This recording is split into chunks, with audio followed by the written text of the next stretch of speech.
Now watch over us and guide us, and in death save us. Amen. Amen. Members and guests in the galleries will please remain standing as we are led in the Pledge of Allegiance today by the gentleman from the 22nd, Doug Maynard.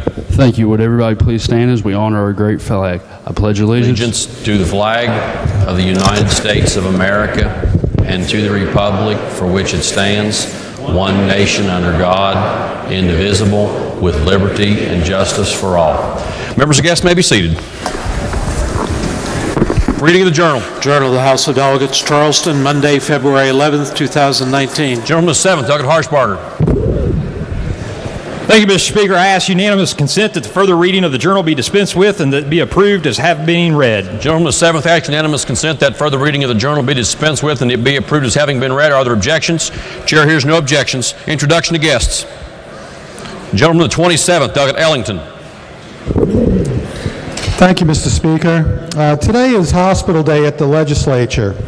We have visiting with us a number of hospital representatives and healthcare professionals from across the state. If you have any of your hospital representatives visiting from your local community, please take a moment to thank them for all the care they provide over the course of the year. Hospitals play a very critical role in improving the health of our citizens.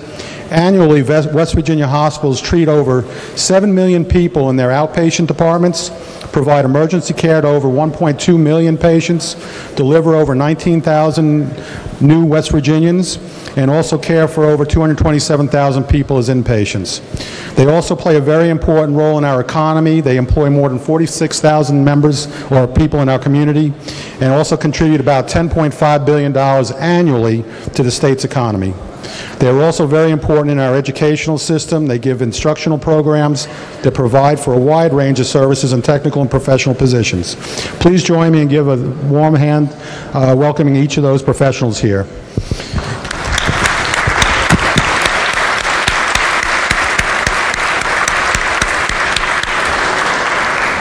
Mr. Speaker, on behalf of all the delegates from Mercer County, we have several people here from Mercer County.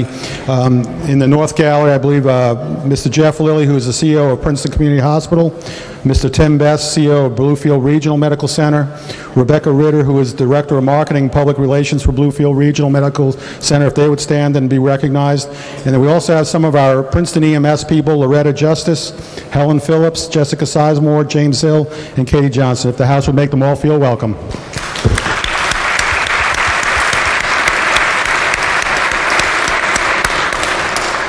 Gentleman the 54th, Doug Hott. Thank you, Mr. Speaker.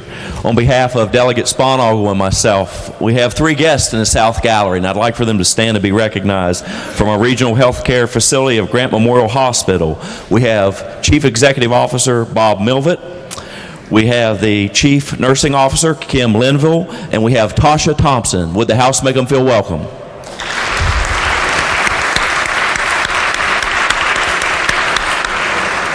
The gentleman the 29th, Doug Steele. Thank you, Mr. Speaker. On behalf of the delegates from the 27th through the 32nd districts representing Raleigh County, I'm pleased to introduce today several students from the University of Charleston in Beckley here with the Occupational Therapist Assistance Program. They're seated in the West Gallery. Lydia Honecker of Beckley, Kelly Price of Beckley, Danielle Ormandy, Alexandra Fagali, Andrea Schoonover, Joshua Hensley, and Miranda Vanderhans. If the House would give them a welcome. Thank you.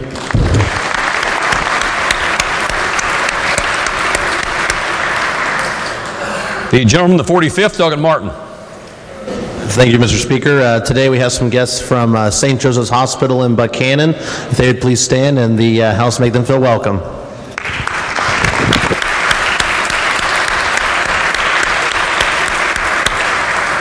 Gentleman the 28th, Delegate Pack. Thank you, Mr. Speaker. On behalf of the gentleman from 28th, Delegate Cooper, and myself, we have a very special page with us today. She's a fourth grader from Victory Baptist Academy, Miss Madison Pack. If she would stand and the House make her welcome.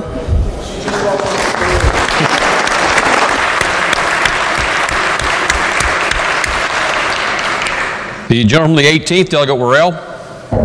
Thank you, Mr. Speaker. Today I have honored to introduce a guest, my former predecessor, 16-year member of this body, current Cabell County Commissioner. She goes by the Commish, Kelly Sabonia. Please make her welcome.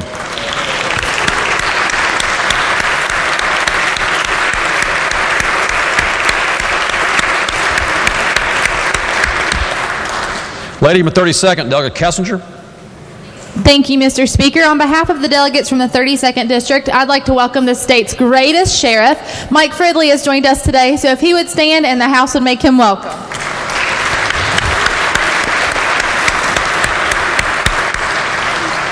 The gentleman from the 62nd, Delegate Bibby. Thank you, Mr. Speaker. On behalf of the delegates from the Eastern Panhandle, I'd like to put out a warm welcome to Mr. Mike Hassing. He's the Chief Executive Officer for Shenandoah Community Health Center. If he's here, please stand and let's give him a good round of applause.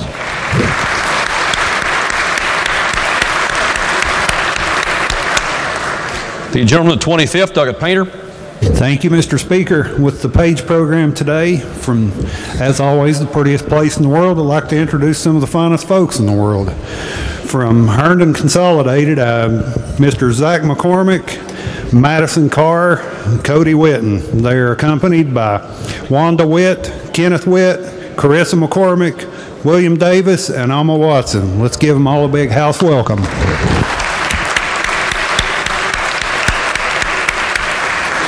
The gentleman from the 10th, Delegate Kelly. Thank you, Mr. Speaker. On behalf of the delegates from Wood County, and we have members of the Mid-Ohio Valley Chamber of Commerce in the Capitol today. If any of them are in the chamber, would they please stand and the House make them feel welcome?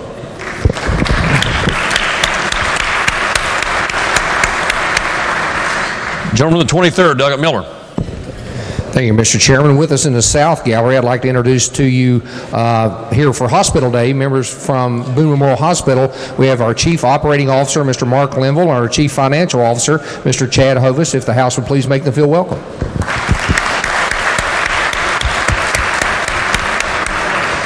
The gentleman from the 35th, Douglas Scaff. Well, thank you, Mr. Speaker. I'm delighted to have a PAGE with us today. On behalf of my colleague, Delegate Lovejoy, and I, we'd like to welcome from Hurricane Middle School, Curry Taylor, if he would stand and be recognized, and also his father in the West Gallery, old college friend of mine, Justin Taylor. Thank you for being here. Please make him feel welcome. The gentleman from the 5th, Delegate Pethel. Thank you very much, Mr. Speaker. On behalf of the delegation from the 51st and myself, we have students here today for Occupational Therapy Day from West Virginia University. I would ask, as I call their name, they're in the North Gallery behind me, that they would please stand. Kendall Burge, Lauren Campbell, Jenna Vernon, Zoe Rupert, and their professor, Diana Davis. And a special welcome to Evelyn Estep from New Martinsville, who's a student in the occupational therapy program at WVU. And I also want to say about Evelyn that her great-grandparents, Herb Shoeball and Evelyn Shoeball, were both members of the House of Delegates. Let's give them all a big hand. Thank you.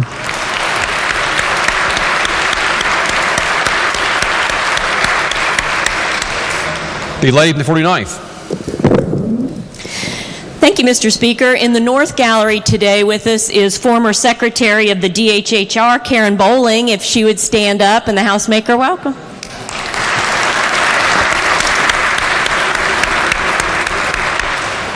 The gentleman from the 34th, Douglas Boggs. Thank you, Mr. Speaker. And my microphone is working today. Listen, I know the Majority Leader just introduced Karen Bowling, but with the lady's permission, I want to also again introduce Karen, because many of you, this being Hospital Day, I've been on the board of directors at Braxton County Memorial Hospital for many years. And our previous administrator, I know a lot of the Hospital Association people in the gallery were very fond of our late administrator, Ben Vincent.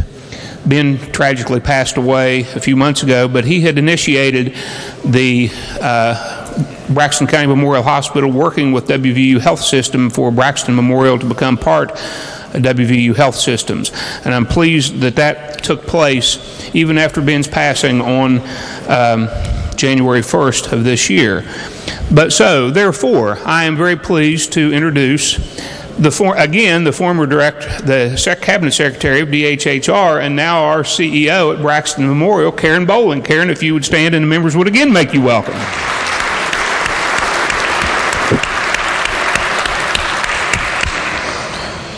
The gentleman from the 43rd, Dr. Thompson. Thank you, Mr. Speaker. Today with us, we are blessed to have some pages coming to us from Randolph County. With us today, we have Preston Nixon, Logan Nixon, Thomas Nixon. They are students at Jennings Randolph and Elkins Middle School, and they are escorted today by their mother, Christine Nixon, if you would stand. Also today with us, we have Madeline Lambert, a student at Elkins Midland Elementary School, escorted by her parents, Brian and Carla Lambert. If you guys would please stand. Also, we have Delia White, a student at Midland, and her parent, Amy White.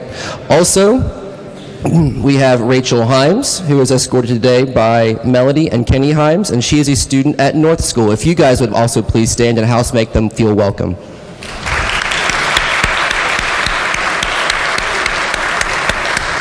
The gentleman from the 43rd, Doug Hartman. Thank you, Mr. Speaker. We have, on behalf of Delegate Thompson and me from Randolph County 4-H, we have Hayden Sims, Aiden Lowther, Sophia Boyles, and Cameron Warner. And in the West Gallery, we have a whole group of parents. If they would all stand and the house make them welcome.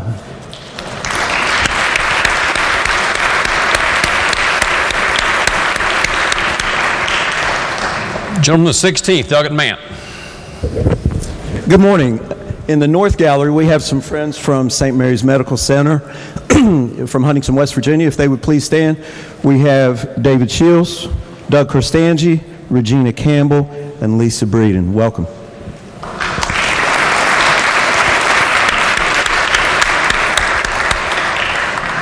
The gentleman the 14th, Doug Butler. Thank you, Mr. Speaker. Joining us from Point Pleasant, West Virginia, and Grace Baptist Church, he's a pastor there. If he would stand, we have John Pinson. If the House would please welcome him, please.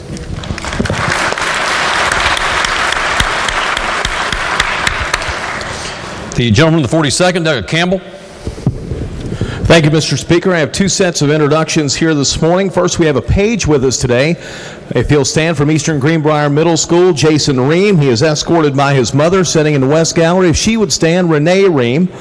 And in our South Gallery, we have some Greenbrier County Schools employees down visiting today. If they would stand when I call their name: Jim Alder, Nancy Sark, April Vincent, Bob Browning, who's here celebrating his birthday today, and probably the closest thing that I've ever had to a big sister, Sandy Beal. If she would stand, will the House please make them welcome?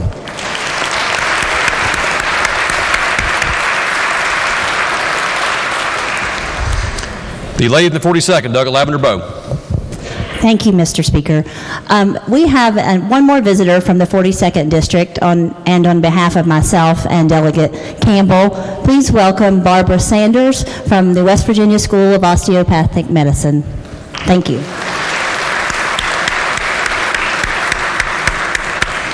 The gentleman 28th, Doug Pack. Thank you, Mr. Speaker. In the North Gallery, escorting my page today, Miss Madison Pack is her mother, Miss Shanna Pack, if she would stand. Additionally, there's a young man from Victory Baptist Academy that's come down to spend the day with me. His name is Andy Williams. He's here with his mom, Tina. If they would stand, and the House please make them welcome. Yeah, that'd be fine. Are there further introductions? Are there further introductions?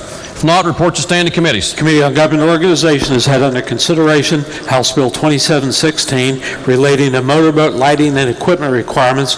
Reports the same back with recommendation that it do pass. Report to be received. Committee on Government Organization has had under consideration House Bill 2881 altering the color scheme for county vehicle registration plates.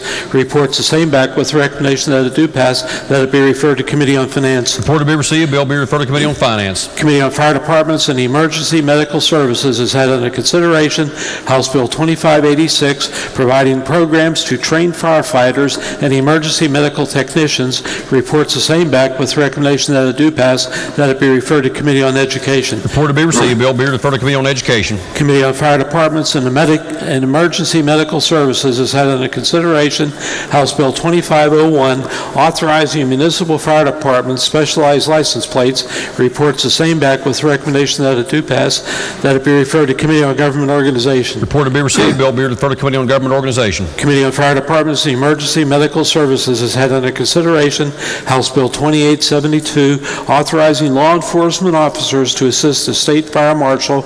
Reports the same back with recommendation that it do pass, that it be referred to Committee on Judiciary. Report to be received. Bill be referred to the Committee on Judiciary. Committee on Technology and Infrastructure has had under consideration House Bill 2846 designating a back the blue plate in support of law enforcement personnel. Reports the same back with recommendation that it do pass, that it be referred to Committee on Finance.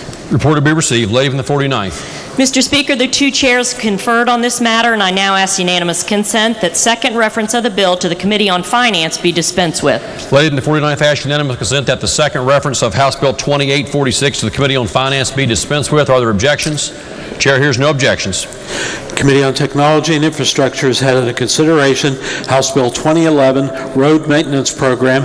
Reports the same back with amendment with recommendation that it do pass as amended, that it be referred to Committee on Government Organization. Report to be received. Bill be referred to Committee on Government Organization. Committee on Technology and Infrastructure has had under consideration House Bill 2472 providing a special license plate for pollinators. Reports the same back with amendment with recommendation that it do pass as amended, that it be referred to Committee on Finance. Report to be received. Lady from the 49th. Mr. Speaker, the two chairs and the pollinator in the group have agreed on this matter, and I now ask unanimous consent that second reference of the bill on the Committee with Finance be dispensed with. Lady from the 49th asks unanimous consent that the second reference of House Bill 2472 to the Committee on Finance be dispensed with. Are there objections?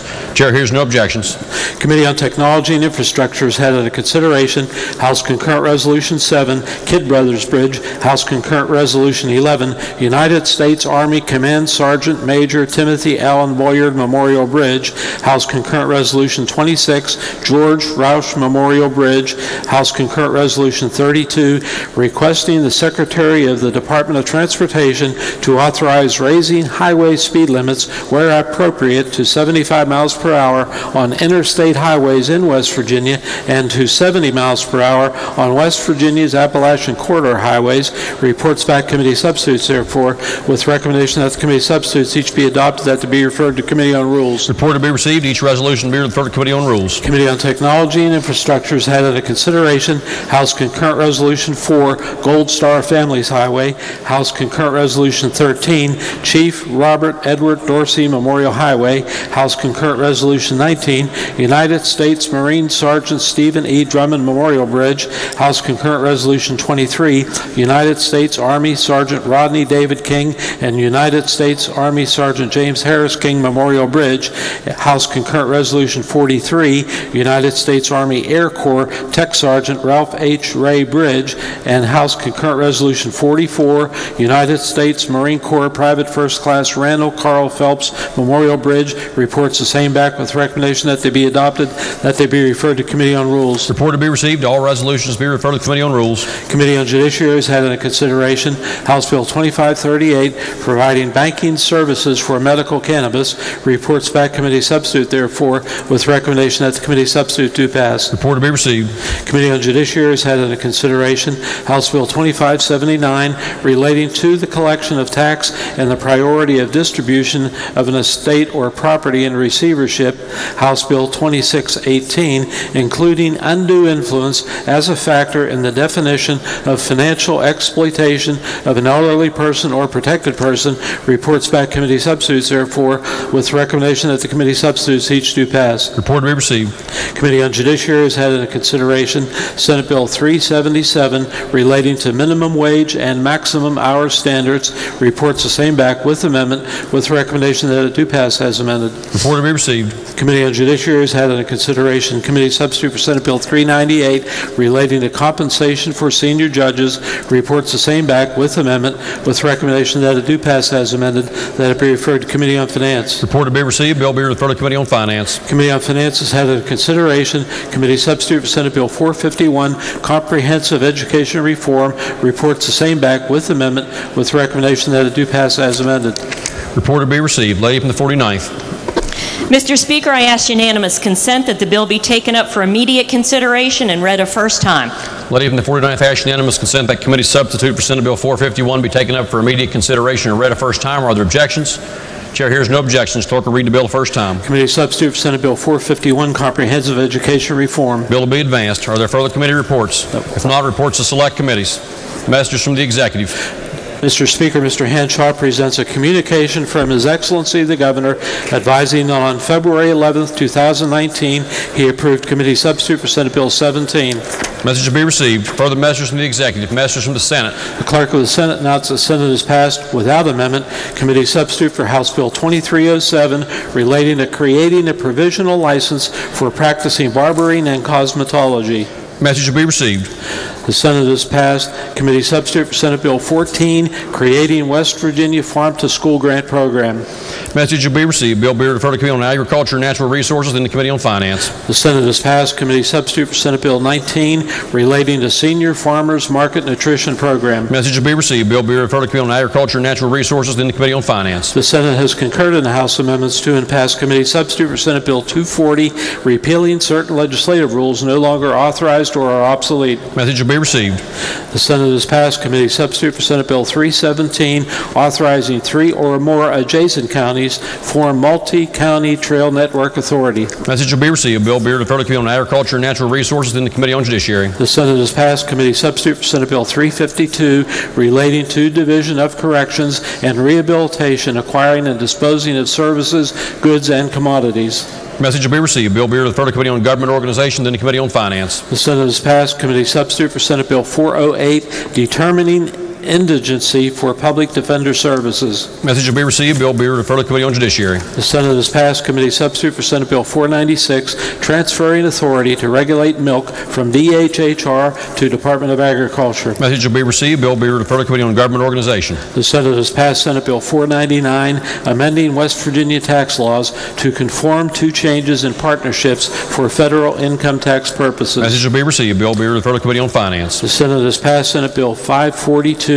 relating to registration fees for military-related special registration plates. Message will be received. Bill be referred to Committee on Technology and Infrastructure, then the Committee on Finance. The Senate has passed committee substitute for Senate Joint Resolution 5, classification of the judiciary's role in impeachment proceedings amendment. Message will be received. Resolution will be referred to Committee on Finance, then the Committee on Judiciary. Further messages from the Senate. Resolutions. House Resolution 14, requesting the United States Congress to provide funding for the purchase of residential areas of Minden, Fayette County, West Virginia. Lady in the 49th. Mr. Speaker, I ask unanimous consent that the further reading of resolutions introduced be dispensed with and they be considered as formally introduced and referred to the appropriate committees as indicated on the chamber automation system. The lady from the 49th asks unanimous consent that further reading of resolutions introduced be dispensed with, that each resolution be considered as having been formally introduced and referred to the appropriate committees as shown on the chamber automation system. Are there objections? Are there objections? Chair hears no objections. Petitions?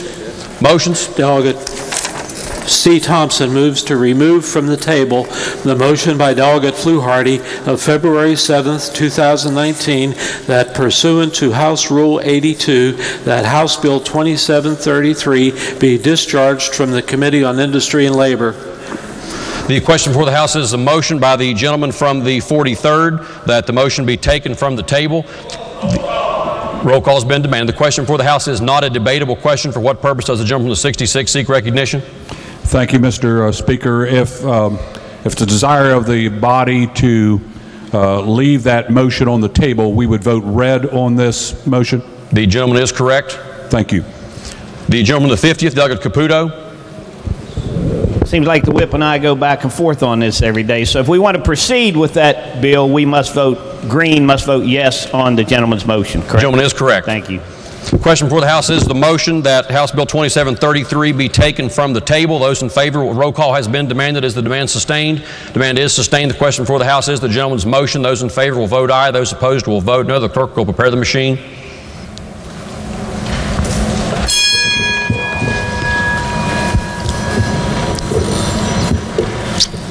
Has every member voted? If so, the clerk will close the machine and ascertain the result on this question. 41 ayes, 58 nays, 1 member absent, not voting, less than a majority in favor. The chair declares the motion rejected. Are there further motions? Bills introduced. House Bill 2014, West Virginia Intellectual Property and Trade Secrets Act. Lady from the 49th. Mr. Speaker, I ask unanimous consent that the further reading of bills introduced be dispensed with and they be considered as formally introduced and referred to the appropriate committees as indicated on the chamber automation system. Lady from the 49th asks unanimous consent that further reading of bills introduced be dispensed with, that each bill be considered as having been formally introduced and referred to the appropriate committees as shown on the chamber automation system. Are there objections? Chair hears no objections. So ordered. Chair would also ask unanimous consent that bills introduced pursuant to House Rule 92, introduced after the deadline of yesterday, 12 noon, be dispensed with. Those are there objections? Chair hears no objections. Bills shall be introduced. Unfinished business. Bills on third reading. Committee substitute for House Bill 2330, allowing honorably discharged veterans who possess certain military ratings to qualify to take an examination for licensing as a plumber, electrician, and sprinkler fitter. Gentleman from the 56, Delegate Howell, to explain the bill. Thank you, Mr. Speaker. The committee substitute allows any person who has served honorably in the reserves or active duty of any armed forces of the United States who has successfully completed the course instruction required to qualify as either a plumber, electrician, electrician's mate, fire protection officer, or other equivalent rating in his or her particular branch of the armed services, and submits an application, documentation, and the prescribed license fee to the appropriate agency to be eligible to take the requisite examination. The plumber exam is administered through the Division of Labor. The electrician and fire protection exams are administered through the state's fire marshal office. Mr. Speaker, what the bill does is recognize the training and experience of our returning servicemen and women, allowing them to find good paying jobs. I urge passage. The question before the House is, shall the bill pass? Are there members who wish to speak to the passage of the bill? If not, the question before the House is, shall the bill pass? Those in favor will vote aye. Those opposed will vote no. The clerk will prepare the machine.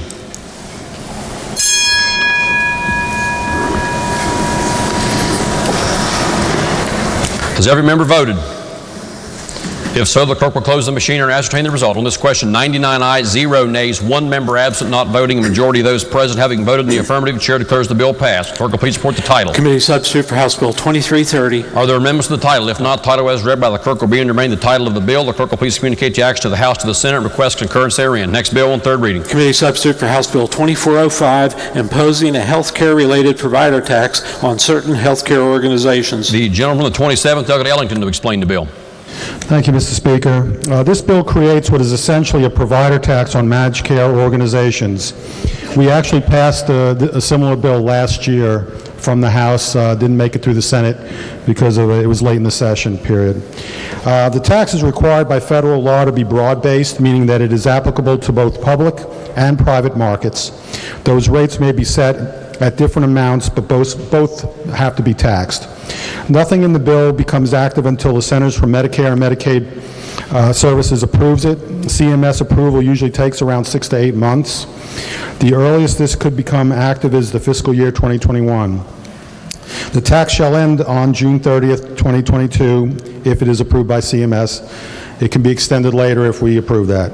Nothing can guarantee that CMS will approve it. However, DHHR believes that this particular legislation will assist in obtaining approval from CMS. Currently, Ohio has had the same type of thing done. They've also received approval and is currently doing that.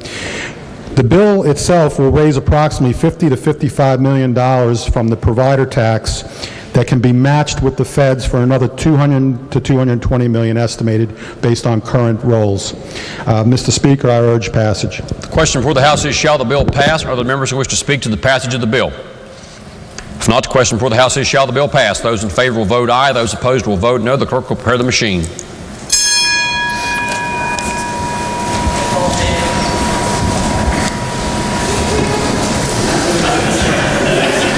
Has every member voted? If so, the clerk will close the machine and ascertain the result. On this question, 89 ayes, 10 nays, 1 member absent not voting. Majority of those present having voted in the affirmative, the chair declares the bill passed. The clerk will please report the title. Committee substitute for House Bill 2405. Are there amendments to the title? If not, the title as read by the clerk will be and remain the title of the bill. The clerk will please communicate the action to the House, to the Senate, and request concurrence therein. Next bill on third reading. Committee substitute for House Bill 2468, Department of Agriculture Capital Improvements Fund. Lady in the 49th.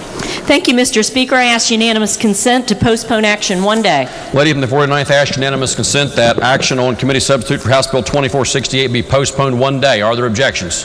Chair hears no objections. Action is postponed 1 day. Next bill on third reading. Committee substitute for House Bill 2674, creating a student loan repayment program for a mental health provider. The gentleman from the 27th, Doug Ellington, to explain the bill. Thank you, Mr. Speaker. The bill requires that the HEPC creates a student loan repayment program for a mental health provider who lives and works in an underserved area for 5 years starting on January 1st, 2020. All the specifics of the program will be determined by the HEPC in legislative rules. That also includes who qualifies as a mental health provider. Examples of professionals who may qualify include a psychologist, clinical social worker, licensed professional counselor, or a licensed marriage and family therapist. This topic was studied during the 2018 interims by the Joint Committee on Health. The bill is prospective and there are no fiscal ramifications for the next 5 years. Mr. Speaker, I urge passage. The question before the House is, shall the bill pass? Are there members who wish to speak to the passage of the bill? The gentleman from the 11th, Doug Atkinson. Thank you, Mr. Speaker. I rise to support this bill. In meeting with recent graduates working in West Virginia, psychology graduates and others, their biggest concern was paying their school loan, their college loan back. Some stating they may have to leave West Virginia in order to do this. This bill gives graduates an opportunity to work, live, and raise a family in West Virginia, knowing after 5 years their loan may be forgiven. This bill addresses much needed support for our education system, providing help for our classroom teachers, our students who are crying out for help with mental and behavioral health issues. This bill may help alleviate shortages as identified in our interim health committee study and a report stating we are 1,507 support personnel short in our school system. This bill helps with prevention in children and their early development. Prevention versus rehabilitation, support for our teachers and students, helping to achieve a drug-free, educated workforce in West Virginia. Thank you. The gentleman from the 62nd, Doug Bibby. Thank you, Mr. Speaker. Would the gentleman yield for a question? Gentleman does yield for a question. Yes, sir. When I looked through the bill, I didn't see the termination point there. Is it correct that it's 5 years? It would start in 5 years. I mean, January 1st, 2020 is when it initiates, and then if they're in for 5 years, at the 5-year mark is when they could receive the repayments. So, but I guess my question was, after 5 years, is the individual able to leave the state of West Virginia and take employment elsewhere? And is the loan forgiven? That would be correct, yes. Was there any discussion on why 5 and not maybe 10 years, or was there?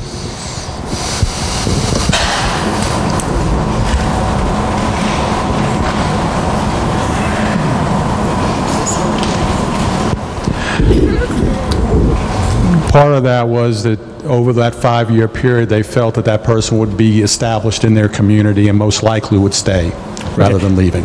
That was the purpose of that. I'm familiar with laws. In a similar program in North Carolina, it's 10 years. My daughter's in one where it's, she would be forgiven after 10 years. But in light of the period, I didn't think there was any period, but in light of the 5 years, I'd support this bill, Mr. Speaker, and thank you for the response. Are there other members who wish to speak to the passage of the bill? Does the gentleman wish to close debate? If not, the question before the House is, shall the bill pass? Those in favor will vote aye. Those opposed will vote no. The clerk will prepare the machine.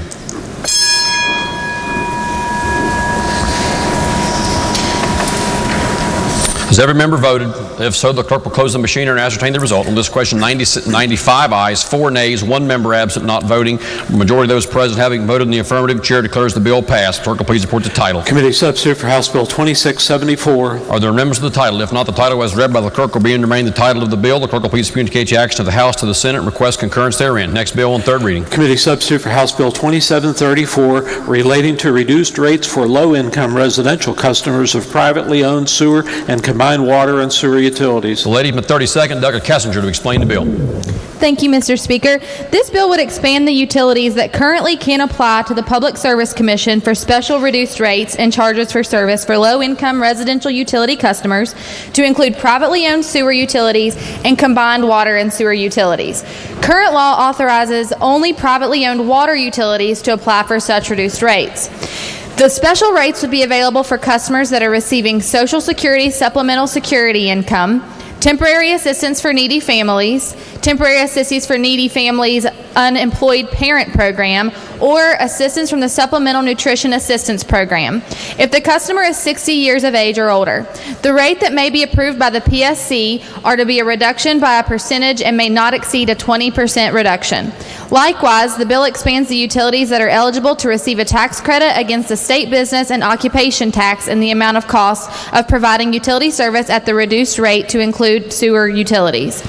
Any amount of credit unused may be taken as a credit against corporate net income taxes due for a taxable year, and any amount still unused may be carried forward to the subsequent year for use against business and occupation tax liability, but must be applied before other credits. I urge passage. The question before the House is, shall the bill pass? Are there members who wish to speak to the passage of the bill? If not, the question before the House is, shall the bill pass? Those in favor will vote aye. Those opposed will vote no. The clerk will prepare the machine.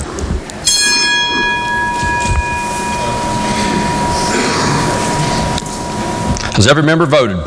If so, the clerk will close the machine and ascertain the result. On this question, 97 ayes, 2 nays, 1 member absent, not voting. Majority of those present having voted in the affirmative, chair declares the bill passed. The clerk will please report the title. Committee substitute for House Bill 2734. Are there members of the title? If not, the title as read by the clerk will be and remain the title of the bill. The clerk will please communicate the action of the House to the Senate. Request concurrence therein. Next bill on third reading. Committee substitute for House Bill 2813 relating generally to collection of use tax. Gentleman from the 10th, Doug Chris, to explain the bill.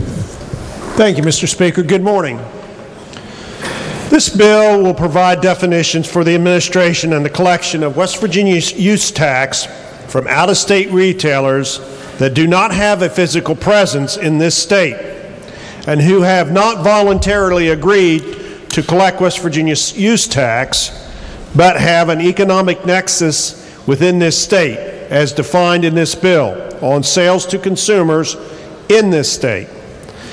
This bill will also require certain out-of-state retailers known as market facilitators to collect West Virginia use tax.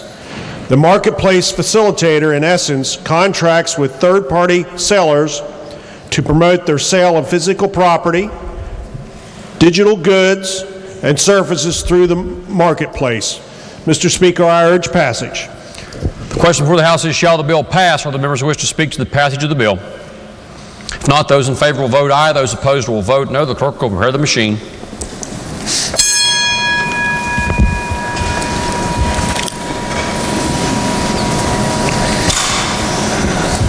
Has every member voted?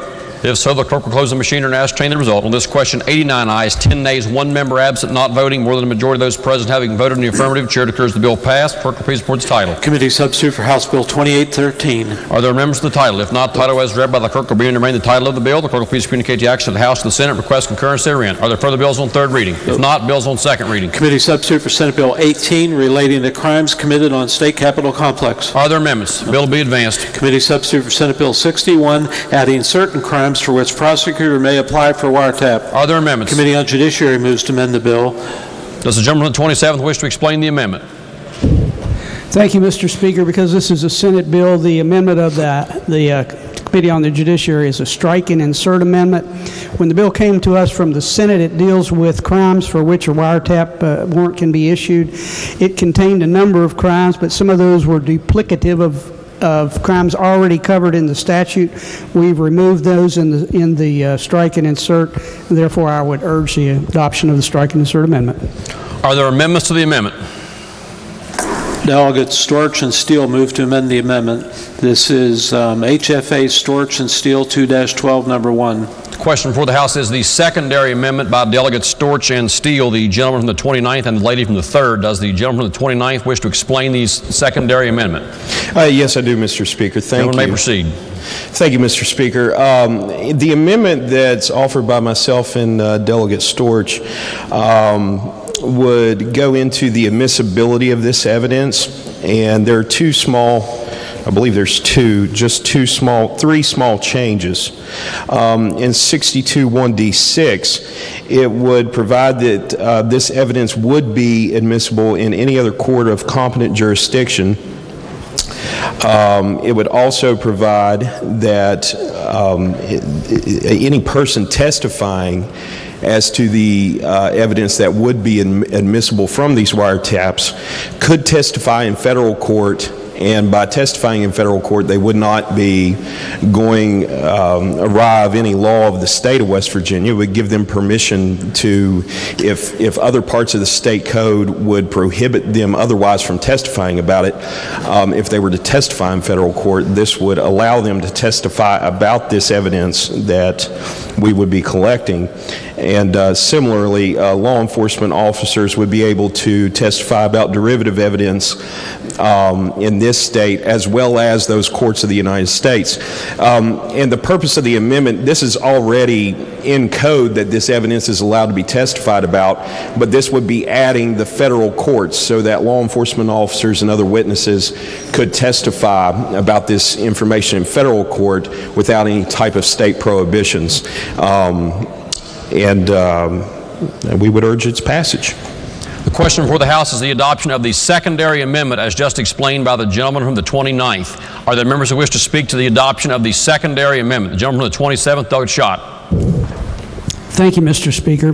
This amendment effectively combines into Senate Bill 61, which is before you, House Bill 2173, which is on first reading. It was also passed out of the Judiciary Committee.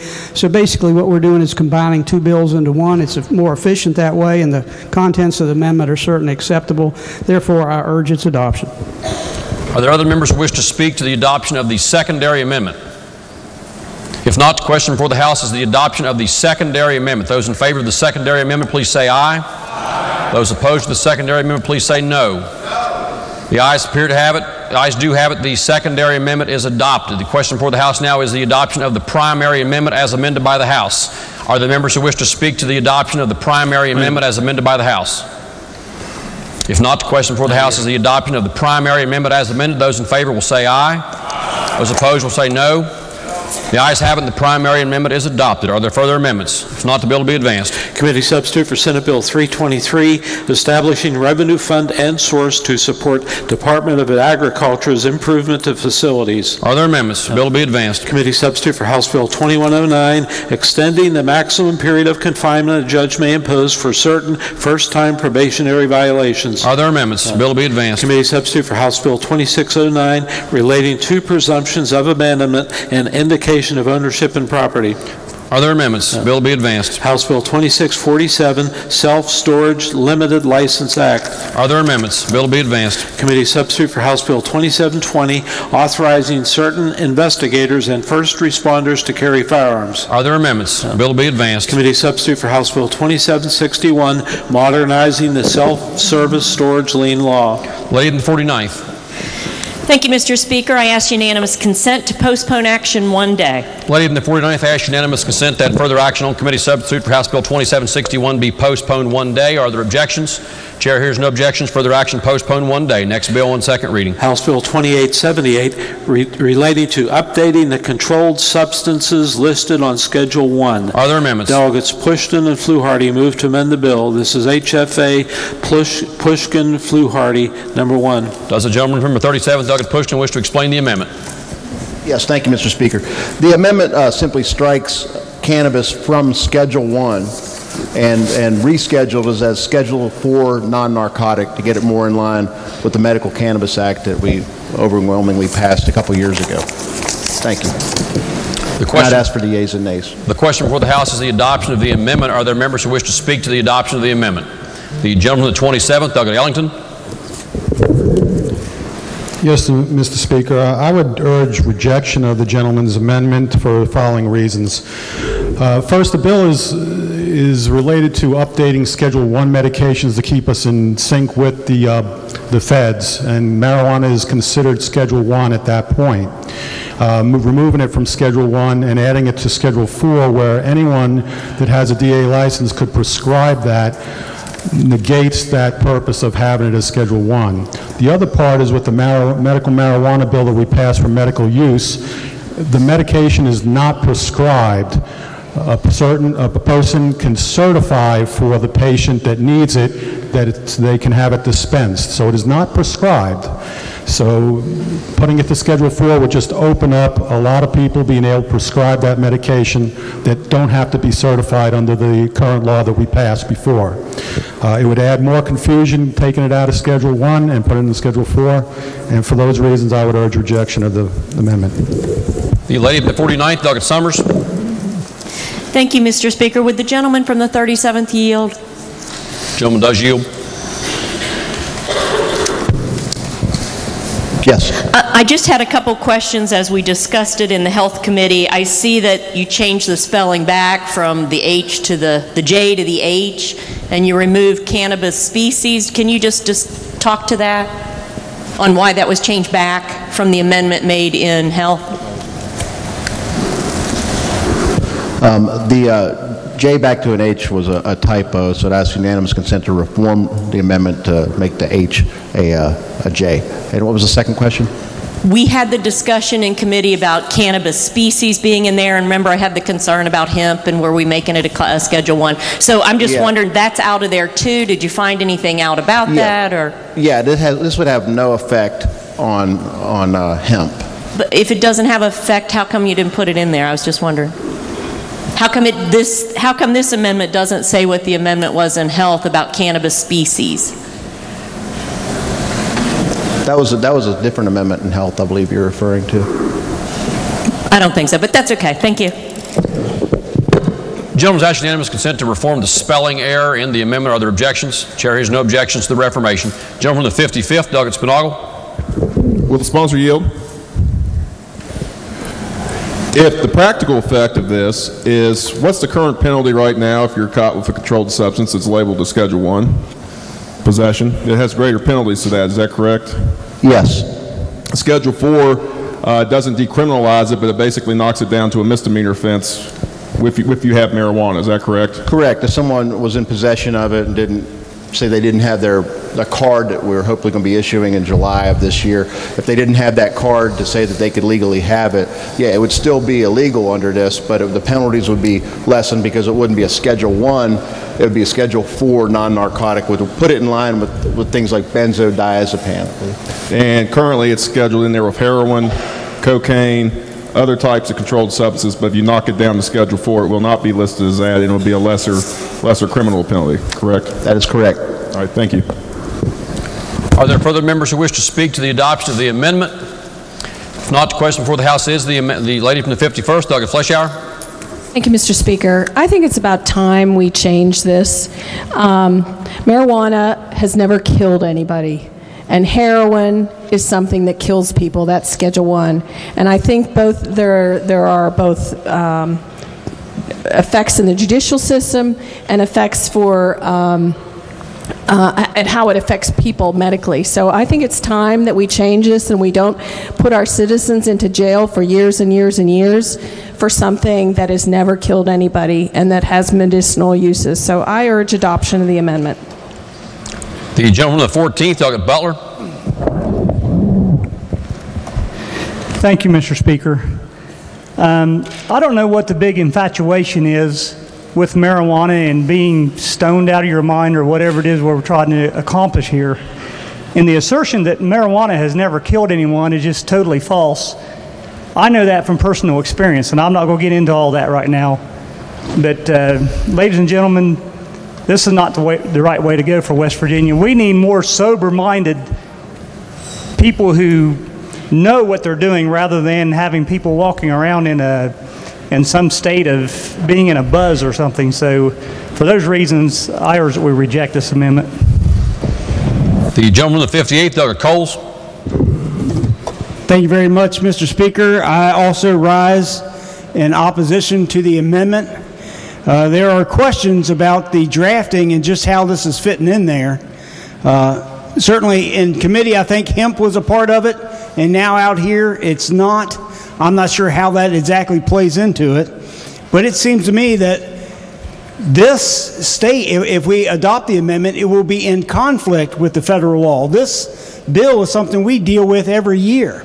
We need to adopt in West Virginia the schedule of the federal drug list every year. It's routine.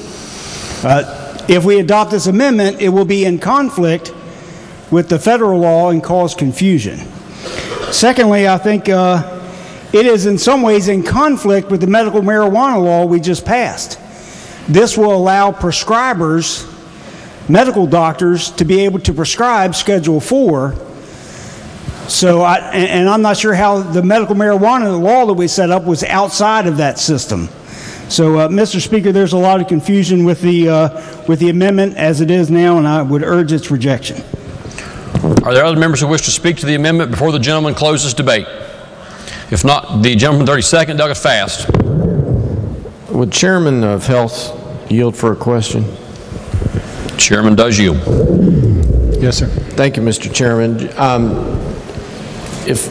What are the effects if something is a Schedule 1 versus a Schedule 4? What differences are there as far as access and, if you know, criminal implications, for instance, like driving under the influence of a Schedule 4 versus a Schedule 1? Right. Schedule 1 is considered to have no medical purpose, so that's why it's put as Schedule 1, and it is illegal to prescribe that. So we don't have, other than research purposes, in my understanding, you don't have a license for Schedule 1 from the DEA, federal DEA. Schedule 4, you can have Schedules 2, 3, 4, 5. Schedule 4, under this classification, they put it under hallucinogens. So any provider that has that schedule can prescribe it. Nurse practitioners can, physician assistants, medical doctors, any of them can. And if we extend prescriptive authority to other professionals like psychologists in the future, they could prescribe a Schedule 4 too. So that makes it a lot easier access. Under the Medical Cannabis Act, we were avoiding the prescription by saying a person could be certified by a professional, meaning certification, not a prescription, because it would be illegal federally to prescribe marijuana as a medication. So to avoid that conflict, we kept it as Schedule 1, made the certification, and then had a dispensary. So within the state, they could avoid state ramifications for that. They still could fall into federal, though, if the feds are elected to enforce that.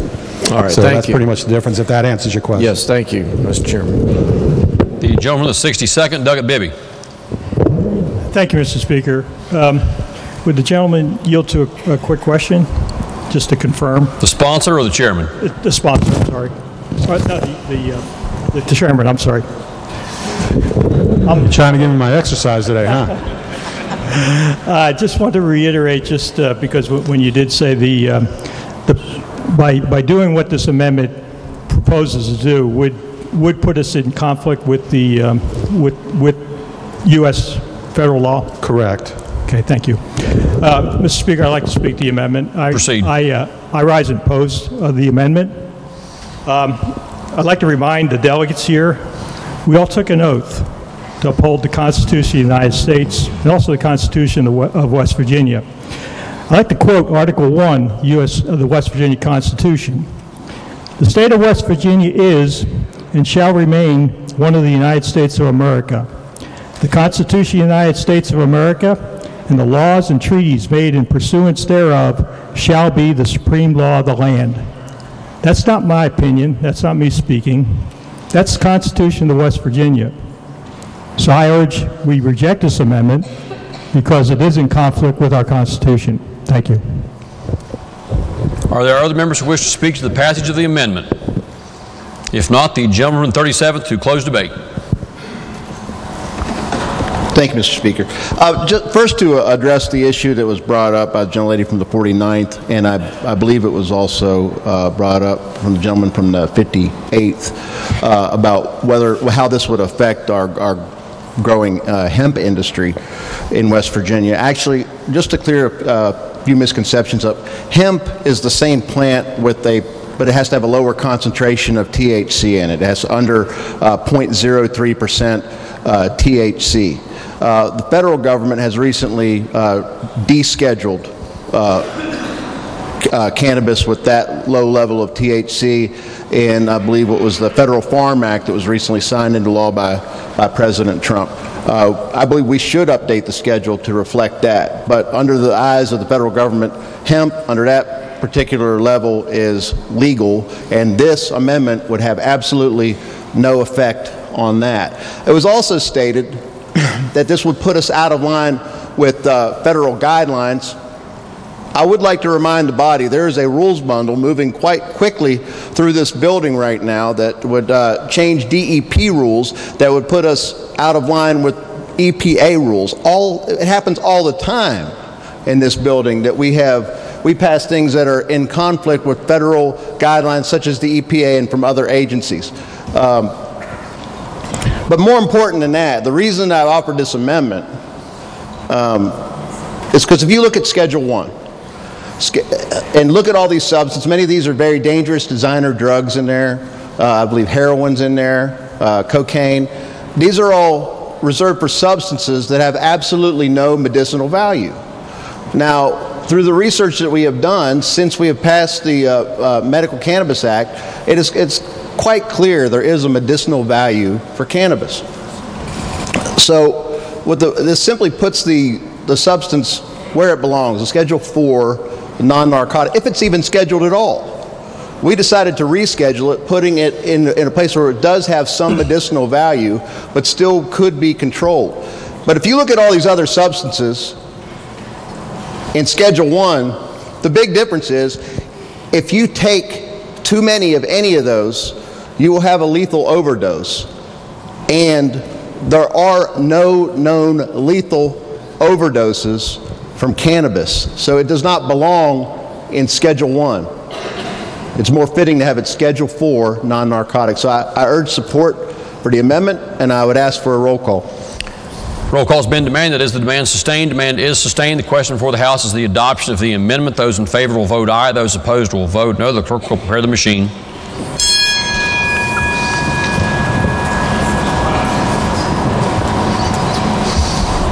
Has every member voted? If so, the clerk will close the machine and ascertain the result. On this question, 42 ayes, 57 nays, one member absent not voting, less than the majority of those present having voted in the affirmative. The chair declares the amendment rejected. Are there further amendments? If not, the bill will be advanced. Are there further bills on second reading? If not, bills on first reading. Committee substitute for House Bill 2173, allowing state and federal law enforcement officers to testify as to the contents and evidence of a wiretap or electronic surveillance. Bill will be advanced. Committee substitute for House Bill 2338, allowing the owner of an antique military vehicle to display alternate registration insignia. Bill will be advanced. Committee substitute for House Bill 2359, relating to exemptions to the commercial driver's license requirements. Bill will be advanced. Committee substitute for House Bill 2673, creating the Oil and Gas Abandoned Well Plugging Fund. Bill will be advanced. House Bill 2692, relating to primary elections and procedures. Bill will be advanced. House Bill 2709, relating to hunting licenses. Bill will be advanced. Committee substitute for House Bill 2715,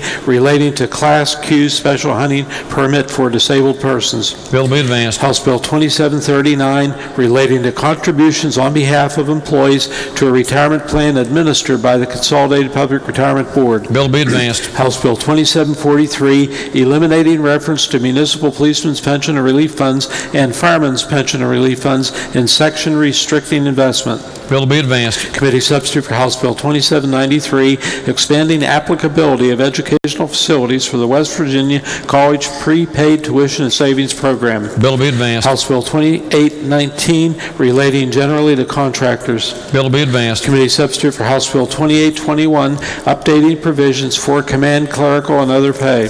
Bill will be advanced. Committee substitute for House Bill 2848, relating to West Virginia ABLE Act. Bill will be advanced. House Bill 2992, relating to governmental websites. Bill will be advanced. Are there further bills on first reading? Leaves of absence. Lady from the 49th. Thank you, Mr. Speaker. For our colleague, Delegate Kump. Are there objections? Chair hears no objections. Leave will be granted. Remarks by members of the House. The gentleman from the 3rd, Douglas Fluharty. Thank you, Mr. Speaker. We just had a little debate on subject matter I'm going to talk about real quick, and that's the issue of a drug-free workforce, which we hear so often that we don't have a drug-free workforce, and because of that we have to bring in people from out of state to do the jobs and replace those here. I'm wondering if we have a drug-free legislature, and if maybe a few need replaced, because if you think about it, those who build our schools, drug tested. Those who transport our children to those schools, drug tested. Those who receive government benefits, drug tested. Those who pass the laws, not drug tested. Now, I've had many of you come up to me on a bill I've been putting in the hopper every year about drug testing ourselves, the legislators.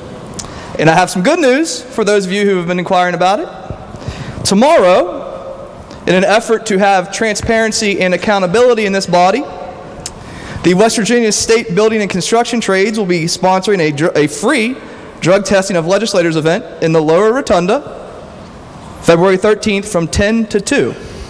So I hope that you join me in getting drug tested. All right, we'll see you tomorrow, Lower Rotunda, 10 to 2. Thank you very much, Mr. Speaker. Are there further remarks by members of the House? The gentleman from the 50th, Douglas Caputo. Thank you, Mr. Speaker. Unanimous consent that the remarks regarding the amendment on 2878 by the gentleman from the 37th and the gentlelady from the 51st be printed in the appendix of the journal, and also the remarks just made by the gentleman from the 3rd, Delegate Fluharty. Are there objections? Chair hears no objections. Introduction to guests. Gentleman from the 7th, Douglas Harshbarger. Thank you, Mr. Speaker. I have today joined me a newly elected county commissioner up in North Gallery, Randall Riggs. If he could please rise and the House make him welcome. Thank you.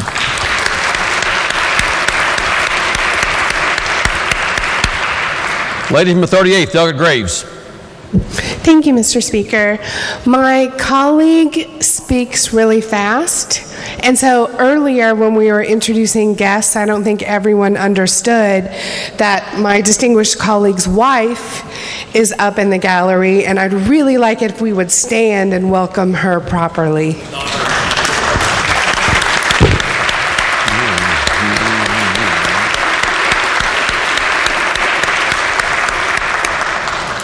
Gentleman from the 9th, Douglas Holland.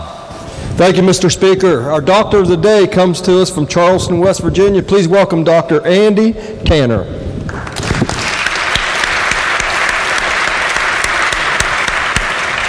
Are there further introductions? If not, miscellaneous business. Chair sees none. Lady from the 49th. Thank you, Mr. Speaker. I move, subject to announcements, the House adjourn until 11 a.m. Wednesday, February 13th. Lady from the 49th moves that, subject to announcements, the House stand adjourned until 11 a.m. on tomorrow, Wednesday, February 13th. Are there announcements? The gentleman from the 35th, Doug Capo. Thank you, Mr. Speaker. Tomorrow at 9 a.m. in the Committee on the Judiciary Committee Room, the Committee on the Judiciary will meet, and the agenda will be posted. Thank you. Gentleman from the 21st, Doug Dean. Thank you, Mr. Speaker. Your Committee on Education will meet tomorrow at 2 p.m. in the Education Committee Room. The agenda will be posted. Lady from the 38th, Dr. Graves. Thank you, Mr. Speaker. Your Committee on Pensions and Retirement will meet today in House Finance Room at 4 p.m. The agenda has been posted. Gentleman from the 28th, Doug Pack. Thank you, Mr. Speaker. Your Committee on Government Organization will meet tomorrow morning at 9 a.m. in the House Government Organization Committee Room. The agenda is posted. Additionally, Mr. Speaker, Republican members of this House will caucus here in the chamber immediately upon adjournment. The lady from the 3rd, Dr. Storch. Thank you, Mr. Speaker. Your Committee on Political Subdivisions will meet at 1 o'clock today in the House Education Room. The agenda is posted. Gentleman from the 41st, Douglas Hill. Thank you, Mr. Speaker. Your Committee on Health and Human Resources will meet today at 2 p.m. in room 215E. The agenda is posted. Republican members will caucus in the chairman's office at 1:30. Gentleman from the 10th, Dr. Kelly. Thank you, Mr. Speaker. Your Committee on Energy will meet today in the Judiciary Conference Room at 2 p.m. Republican members will meet in the chairman's office at 1:30. Gentleman from the 25th, Douglas Painter. Thank you, Mr. Speaker. Your Committee on Veterans Affairs and Homeland Security will meet tomorrow at 1 o'clock in House Ed. The agenda will be posted. Gentleman from the 66th, Douglas Espinoza. Thank you, Mr. Speaker. Just a reminder, we'll be honoring our speaker tonight at our annual Speaker's Dinner.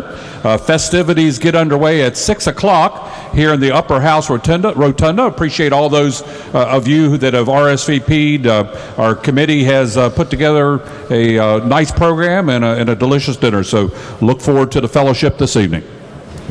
Gentleman from the 17th, Douglas Lovejoy. Thank you, Mr. Speaker. The House Hunger Caucus will meet tomorrow. That's Wednesday, the 13th at 4 p.m. in 252. Thank you. The lady from the 32nd, Douglas Staggers. Thank you, Mr. Speaker. The Democrat members of Health and Human Resources will meet at 1:30 in room 230 East. Thanks. Gentleman from the 43rd, Douglas Thompson. Thank you, Mr. Speaker. I realize that we are past this, but I request that we also recognize some guests. We missed one of our pages. We missed a page. We don't have that. Okay. Gentleman may proceed. Thank you, Mr. Speaker. Today with us also we have Reagan Cart from North School, joined by Father John Cart. Thank you.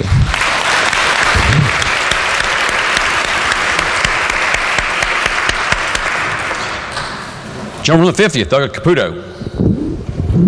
Thank you, Mr. Speaker. The Democratic members of the House will caucus immediately upon the floor session in the House Health Committee Room, 215E. We'll caucus immediately in the House Health Committee Room, 215E. That's a handful, or a mouthful. Are there further announcements? Mr. Speaker. Lady from the 49th. Your Rules Committee will meet tomorrow morning at 10:45 behind the chamber. Are there further announcements? If not, question before the House is a motion by the lady from the 49th that the House stand adjourned until 11 a.m. on tomorrow, Wednesday, February 13th. Those in favor will say aye. Those opposed will say no. Ayes have it, and the motion is adopted. The House is adjourned until 11 a.m. tomorrow.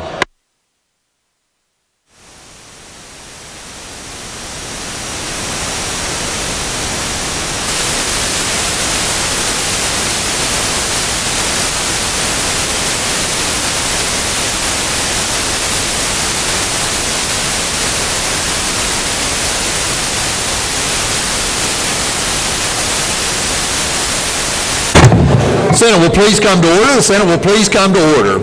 All those not having privileges of the floor will please vacate the chamber. And with those on the floor and our guests in the gallery, please rise as we are led in prayer this morning by Pastor Ron McClung of the Mount Vernon Baptist Church in Hurricane, West Virginia. And then please remain standing as we are led in the pledge this morning by the senior senator from the 8th, Pastor McClung. It's an honor to be here, and I thank you for the privilege to do so. And I want to ask you to do one thing for me with this prayer, is to keep your eyes wide open, heads up, a little bit of show and tell. I have it in my pocket. You may have some of these in your pocket. They're all over the country, all over the world. It is our currency. And on both these, I see a statement, and that's my prayer. In God we trust. So that's what I'd like to pray with you. In you, Lord, our Creator, we do trust. It's in you, your stamp of approval, your perfection, your amazing creativity. And we come to you in your name today. And God, you're identified. You are Creator. You're not a myth, you're not a fable or a legend. God, you're real. And in God we trust. We need to be together in this, Lord. We need you to unify us and bring our hearts together for all that these wonderful folks try to do. We ask for that. And we trust. In God we trust. We have faith in you. We have faith in something bigger than us, greater than us, that has greater, amazing plans and dreams. So in God we trust this day in Jesus' name. Amen. Amen. Thank you, Pastor. The senior senator from the 8th. Let's recite the pledge of the United States of America. I pledge allegiance to the flag of the United States of America and to the republic which stands one nation under God, indivisible, with liberty and justice for all. Thank you. You may be seated. The reading of the journal. West Virginia Legislature Senate Journal, Monday, February 11th, 2019. The senator from Monroe County asks unanimous consent that further reading of the journal be dispensed with and that it be approved as having been read. Is there objection? Chair hears none, so ordered. Introduction of guests. On behalf of the Senate, it is my pleasure to welcome our honorary pages for the day. Please stand as your name is called and be recognized. As guest of the senator from Boone, we have Abigail Sampson, Christopher Martin, DJ Busby, Jacob Riley, and Preston Adams. And as guest of the senior senator from the 8th, we have Alexis Bailey. As guest of the senator from Greenbrier, Emily Smith, Sarah Angle, and Sullivan Pivnot. And as my guest, Andrew Francis. If they would all please stand and the Senate make them feel welcome.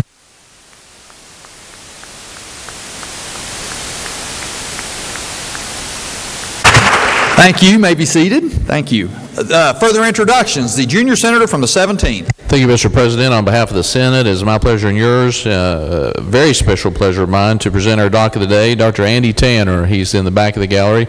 Dr. Tanner and I have a long history. We were medical school classmates. I think sometimes I may not have gotten through without Dr. Tanner taking good notes and helping me out. And so we've studied many hours together. He's done a great job here in Charleston. He heads the family practice department here at WVU of Charleston. If the Senate would give him a warm welcome.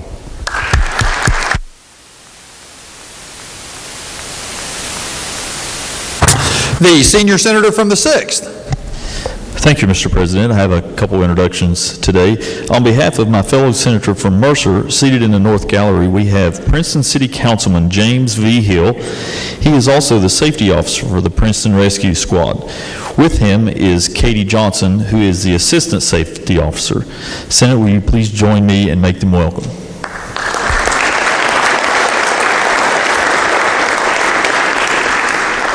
Also seated in the North Gallery, we have Mr. Chris Lockwood. He's the executive director of the New River Train Excursion, and Miss Borden Black. She is a private passenger car owner. They're here advocating for assistance to save the 2019 New River Train. It's an excursion which has happened every year for the last 52 years that brings $5 million to the state of West Virginia. With some recent restructuring of Amtrak, the future of the New River Train Excursion is in jeopardy. So, Senate, will you please join me and make them welcome?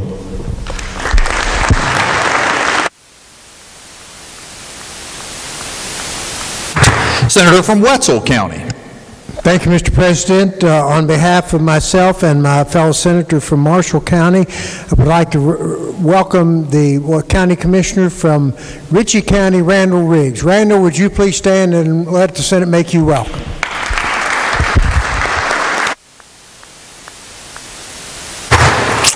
Further, the senator from Marshall County. Thank you, Mr. President. Mr. President, I have an intern and a fellow I'd like to introduce. First of all, I've Reed Long, Reed's a Fraser Singleton intern from Bethany College. We had Bethany College Day yesterday. He's here just for this week, so today's his second day. Reed, if you just stand, everyone can welcome Reed. He's going to be an asset to us this week.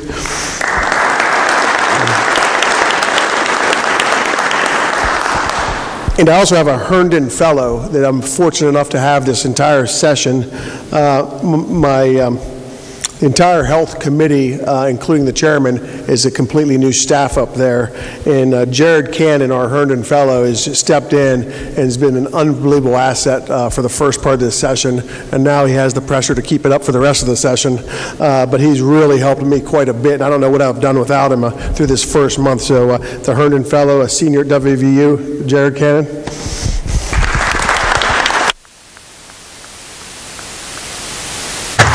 Senator from Marion County. Thank you, Mr. President. We have with us today on behalf of the Senator from Monongalia, Senator from Ohio, Preston, Wetzel, and Tucker, folks down from Morgantown, Vermont General Health Systems.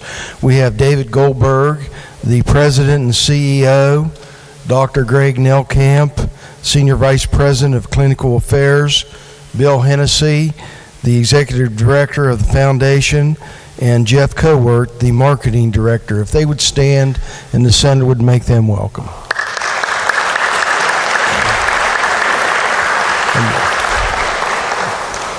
We also have in the West Gallery a former member of the School Building Authority, Tom Lang. If he would stand up and the Senator would make him welcome.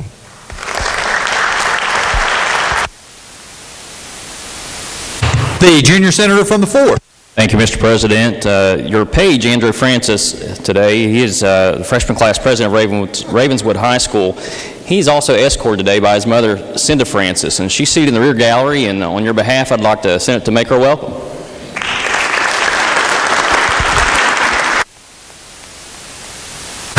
Senator from Nicholas County.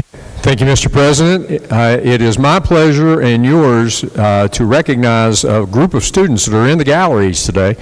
It is Occupational Therapy Day here in the Capitol, and today we have students from West Virginia University Occupational Therapy program, as well as the University of Charleston-Beckley, and members of the Occupational Therapy Association. If they would please rise, and if the Senate would please extend a warm welcome.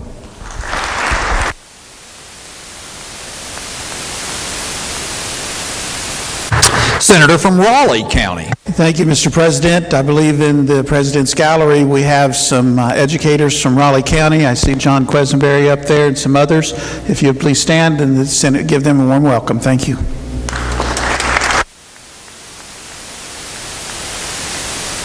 The senator from Boone County. Thank you, Mr. President. On behalf of the senator from Logan and, in fact, all the body today, this is West Virginia State Medical Association Advocacy Day, and seated in the President's Gallery we have Dr. Laura Davison, Dr. David Humphreys, Dr. Shafiq Siraj, Dr. Charles Whitaker and his wife Shirley, Dr. John Wiley, and medical students Gabriella Casanelli, Dalton Border, Jessica Thayer, and Nicole Werwe. If they would stand and the Senate make them welcome.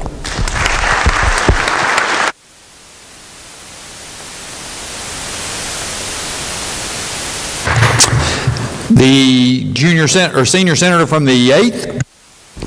Thank you, Mr. President. On your behalf and my junior senator from the 8th's behalf, we have today with us in the gallery one of our page's father. If he would stand, David Bailey, and I'd ask the Senate to make him welcome.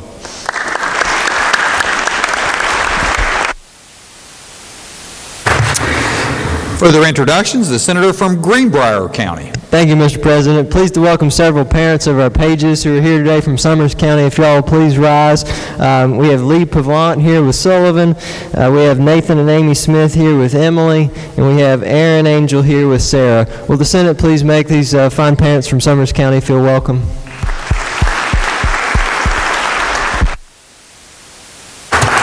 The junior senator from the 8th. Mr. President, on your behalf and on behalf of the senior senator from the 8th, I'd like to introduce in the South Gallery carpenters from the Keystone Mountain Lake District Council Local 439, led by Mr. Gary McAllister and Tracy Hanna. If everyone can make them feel welcome, thank you.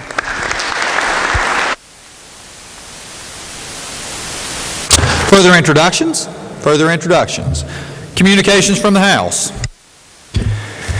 The Clerk of the House announced that the House rejected the Senate amendments and appointed a committee of conference as it relates to House Bill 2351 relating to regulating prior authorizations. The House appointed delegates Ellington, Holland, and Staggers. Message be received. The junior senator from the 17th. Thank you, Mr. President. I move the chair appoint conferees to House Bill 2351. Junior senator from the 17th moves that the chair be authorized to appoint conferees to House Bill 2351. All those in favor will say aye. Those opposed, no. The ayes appear to have it. The ayes do have it. On behalf of the Senate, the chair appoints the senator from Marshall County, the junior senator from the 17th, and the senator from Boone County. Clerk will communicate the action of the Senate to the House. The Clerk of the House announced the passage by that body of committee substitute for House Bill 2365, clarifying the definition of an employee for the purposes of unemployment compensation and workers' compensation. Message will be received and referred to the Committee on the Judiciary. Committee substitute for House Bill 2583, Family Planning Access Act.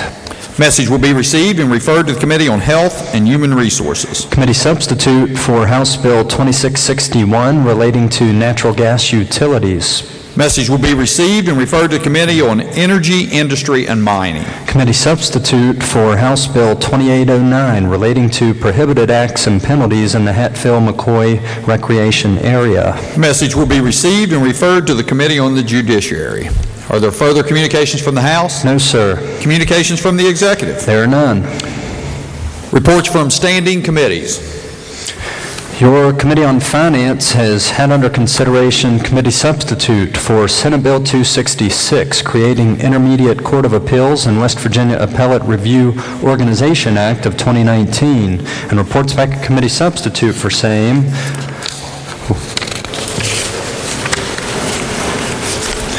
With the recommendation to committee substitute do pass, respectfully submitted, Craig Blair, Chair. Report will be received. Your Committee on the Judiciary has had under consideration Senate Bill 393, Protecting Right to Farm, and reports back a committee substitute for same. Senate Bill 516, relating to attorney fees and subsidized adoptions, and reports back a committee substitute for same. Senate Bill 518, restricting sale and trade of dextromethorphan, and reports back committee substitute for same. And Senate Bill 563, prohibiting sexual assault victim be subjected to certain physical examinations, and reports back committee substitute for same, with the recommendation that the four committee substitutes do pass. Respectfully submitted, Charles S. Trump IV, Chair. Report will be received. Your Committee on Natural Resources has had under consideration engrossed committee substitute for House Bill 2521 relating to permitting fur-bearer parts, and reports the same back with the recommendation that it do pass. Respectfully submitted, Mark R. Maynard, Chair. Report will be received. That's all I have, sir. Reports from select committees. There are none. Introduction of bills. The junior senator from the 17th.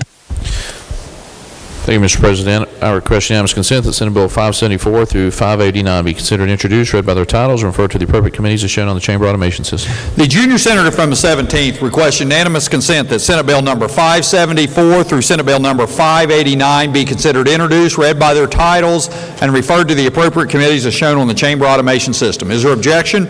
Chair hears none, so ordered. Resolutions. Senate Concurrent Resolution 28 by Senators Jeffries, Baldwin, Beach, Facemeyer, Ehlenfeld, Lindsay, Plymel, Prezioso, Romano, Stallings, Unger, and Hardestein naming the James Henry Carruthers Memorial Road. Under the rules of the Senate, the resolution will lie over one day.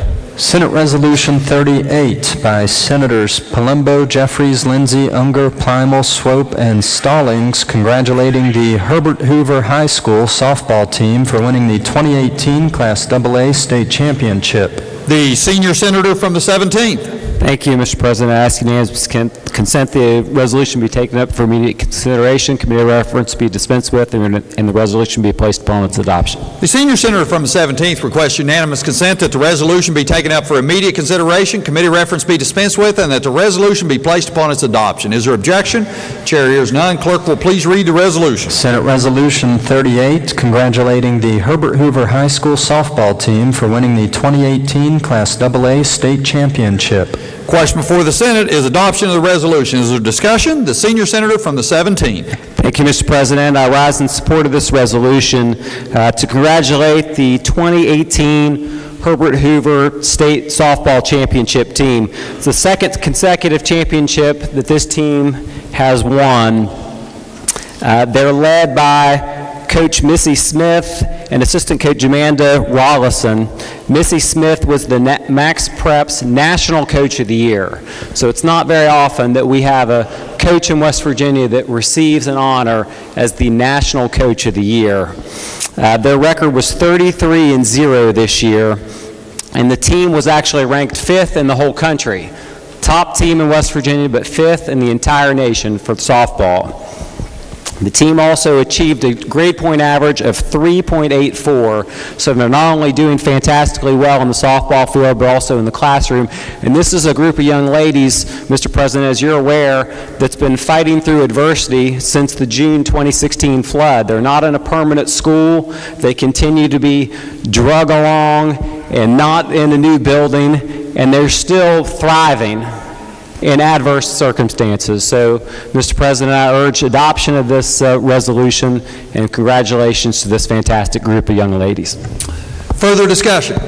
Further discussion? If not, the question before the Senate is adoption of the resolution. All those in favor will say aye. Those opposed, no. The ayes appear to have it. The ayes do have it. I declare the resolution adopted. The junior senator from the 17th. Thank you, Mr. President. I move the Senate stand in brief recess for the purpose of presenting the resolution. Junior senator from the 17th moves that the Senate stand in brief recess for the purpose of presenting this resolution. All those in favor will say aye. Those opposed, no. The ayes appear to have it. The ayes do have it. I declare the Senate in brief recess to present this resolution.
Senate will please come to order. The Senate will please come to order. Further resolutions?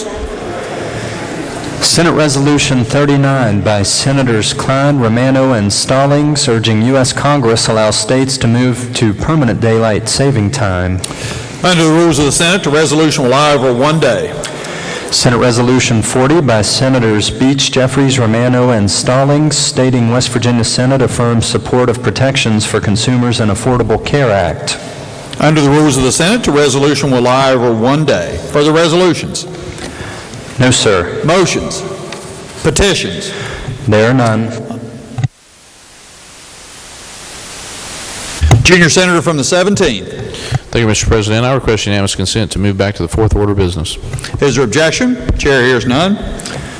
Clerk has a standing committee report. Your Committee on Natural Resources has had under consideration Senate Bill 590, originating in committee, relating to permitting guided bear hunts by licensed outfitters and guides, and reports the same back with the recommendation that it do pass. Respectfully submitted, Mark R. Maynard, Chair.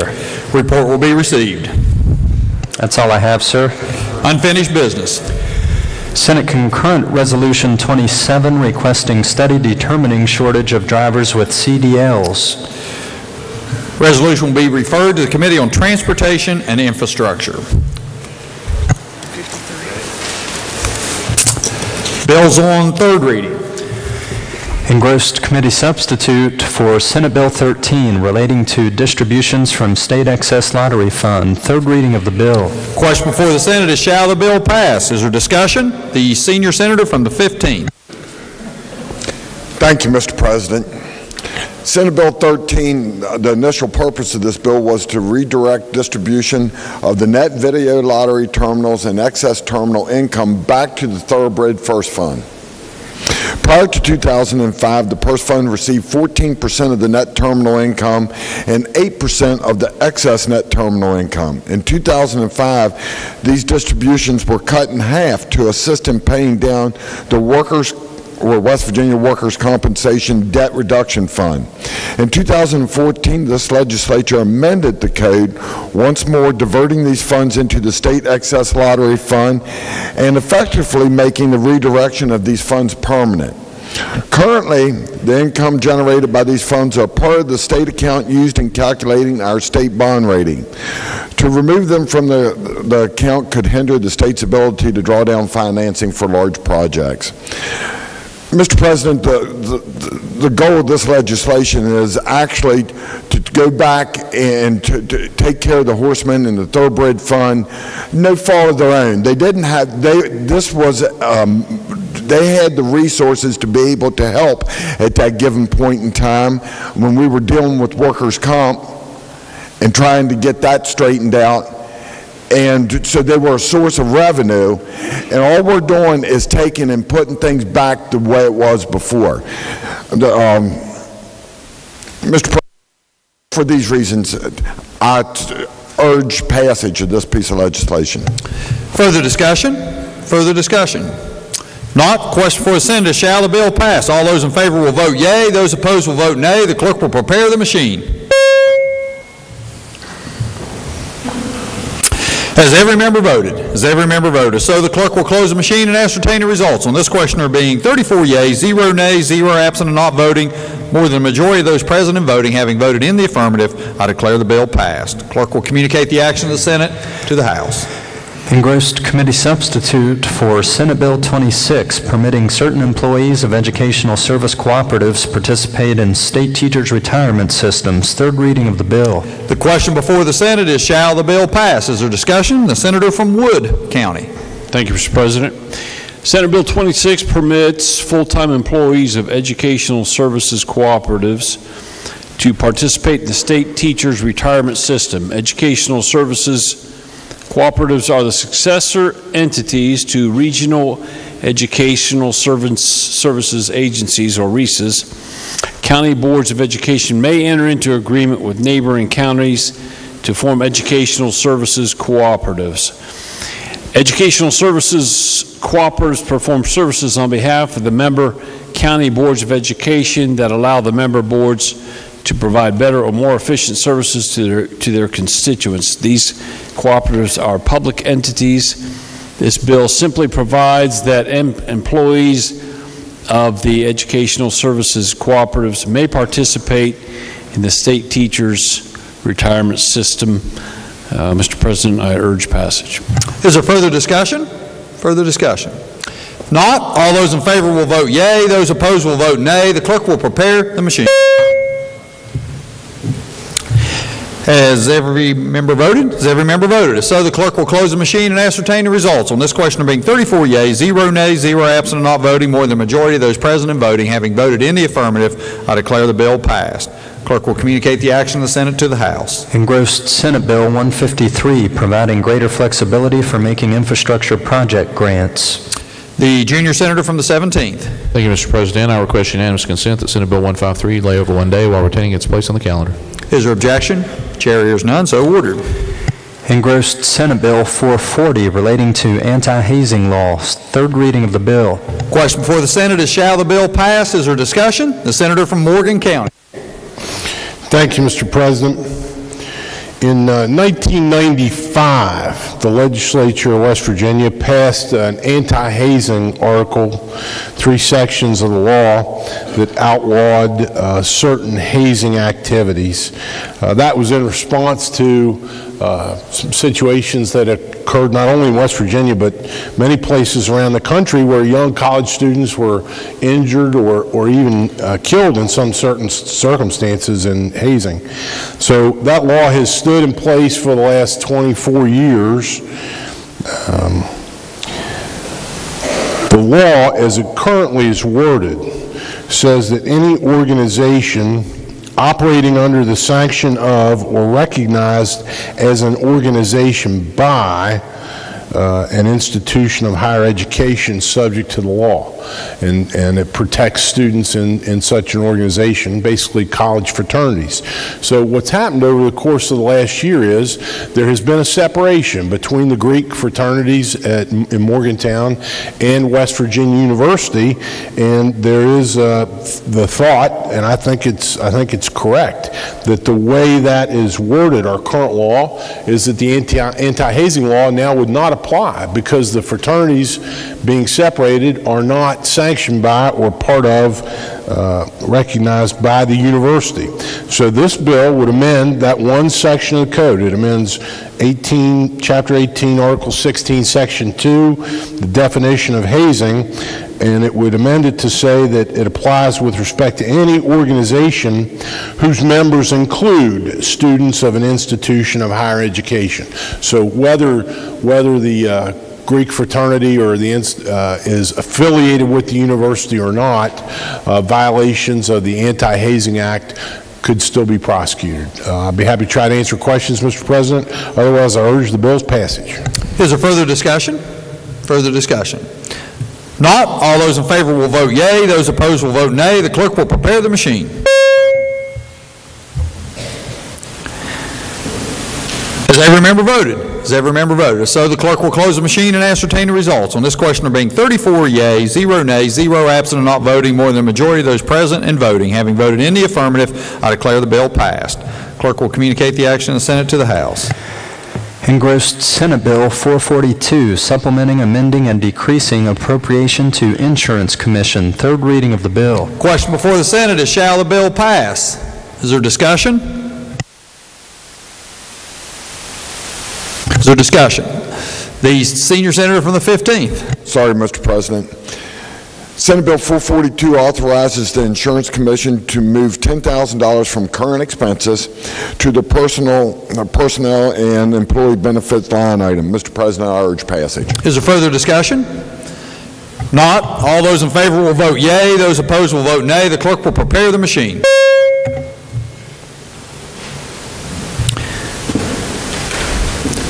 Senior senator from the 15th. Has every member voted? Has every member voted? If so, the clerk will close the machine and ascertain the results. On this question, there being 34 yeas, 0 nays, 0 absent and not voting, more than the majority of those elected having voted in the affirmative, I declare the bill passed. Junior senator from the 17th. Thank you, Mr. President. I move Senate Bill 442 be made effective from passage and request unanimous consent that the roll call used on passage of the bill be used to make it so effective. The junior senator from the 17th moves that the bill be made effective from passage and requests unanimous consent that the roll call used on passage of the bill be used to make it so effective. Is there objection? Chair hears none on this question. There being 34 yeas, 0 nays, 0 absent and not voting, more than two-thirds of those elected having voted in the affirmative, I declare the bill effective from passage. Clerk will communicate the action of the Senate to the House. Engrossed Senate Bill 443, Supplemental Appropriation of Federal Monies to DHHR Divisions, third reading of the bill. Question before the Senate is, shall the bill pass? Is there discussion? The senior senator from the 15th. Thank you, Mr. President. Senate Bill 443 increases federal spending authority to the DHHR in the amount of $14.6 million for use in community and mental health services, energy assistance, and child care programs. Mr. President, I urge passage. Is there further discussion? Further discussion? Not, all those in favor will vote yea. Those opposed will vote nay. The clerk will prepare the machine. Has every member voted? Has every member voted? If so, the clerk will close the machine and ascertain the results. On this question, there being 34 yeas, 0 nays, 0 absent and not voting, more than the majority of those elected having voted in the affirmative, I declare the bill passed. Junior senator from the 17th. Thank you, Mr. President. I move Senate Bill 443 be made effective from passage and request unanimous consent that the roll call used on passage of the bill be used to make it so effective. Junior senator from the 17th moves that the bill be made effective from passage and request unanimous consent that the roll call used on passage of the bill be used to make it so effective. Is there objection? Chair hears none. On this question, there being 34 yeas, 0 nays, 0 absent and not voting, more than two-thirds of those elected having voted in the affirmative, I declare the bill effective from passage. Clerk will communicate the action of the Senate to the House. Engrossed Senate Bill 444, Supplemental Appropriation to DHHR Divisions, third reading of the bill. Question before the Senate is, shall the bill pass? Is there discussion? The senior senator from the 15th. Thank you, Mr. President. Senate Bill 444 grants spending authority to the DHHR to spend $1.7 million for their newborn screening and birth to 3 programs. Mr. President, I urge passage. Further discussion? Further discussion? If not, question before the Senate, shall the bill pass? All those in favor will vote yea. Those opposed will vote nay. The clerk will prepare the machine.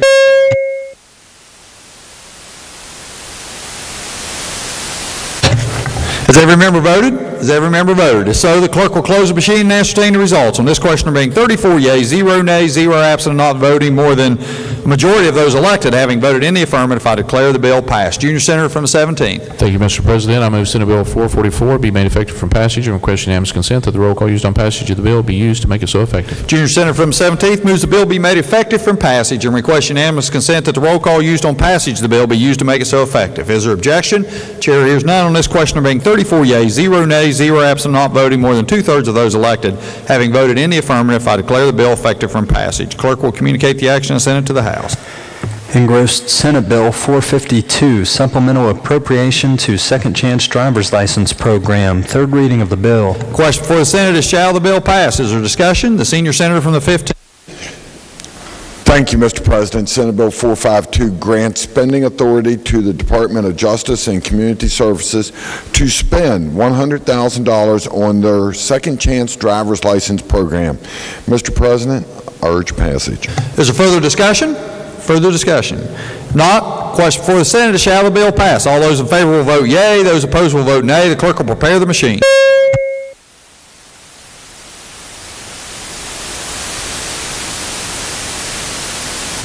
Has every member voted? Has every member voted? If so, the clerk will close the machine and ascertain the results. On this question, being 34 yeas, 0 nays, 0 absent, not voting, more than the majority of those present and voting, having voted in the affirmative, or majority of those elected having voted in the affirmative, I declare the bill passed. Junior senator from 17. Thank you, Mr. President. I move Senate Bill 452 be made effective from passage and request unanimous consent that the roll call used on passage of the bill be used to make it so effective. Junior senator from the 17th moves that the bill be made effective from passage and request unanimous consent that the roll call used on passage of the bill be used to make it so effective. Is there objection?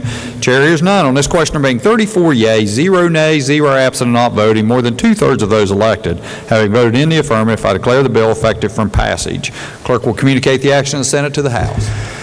Engrossed Committee Substitute for Senate Bill 491, extending effective date for voter registration in conjunction with driver licensing. Third reading of the bill. Question before the Senate is, shall the bill pass? Is there discussion? The senator from Morgan County. Thank you, Mr. President. The committee substitute for Senate Bill 491 would amend a single section of our state code, and it's Chapter 3, Article 2, Section 11. Article 3 is our election code, Chapter 3 is our election code, and Article 2 addresses the registration of voters. So in the 2016 regular session, the legislature, as part of election law changes that were made, passed a law that required the DMV to implement automatic voter registration at DMV offices for people who were getting or renewing driver's license.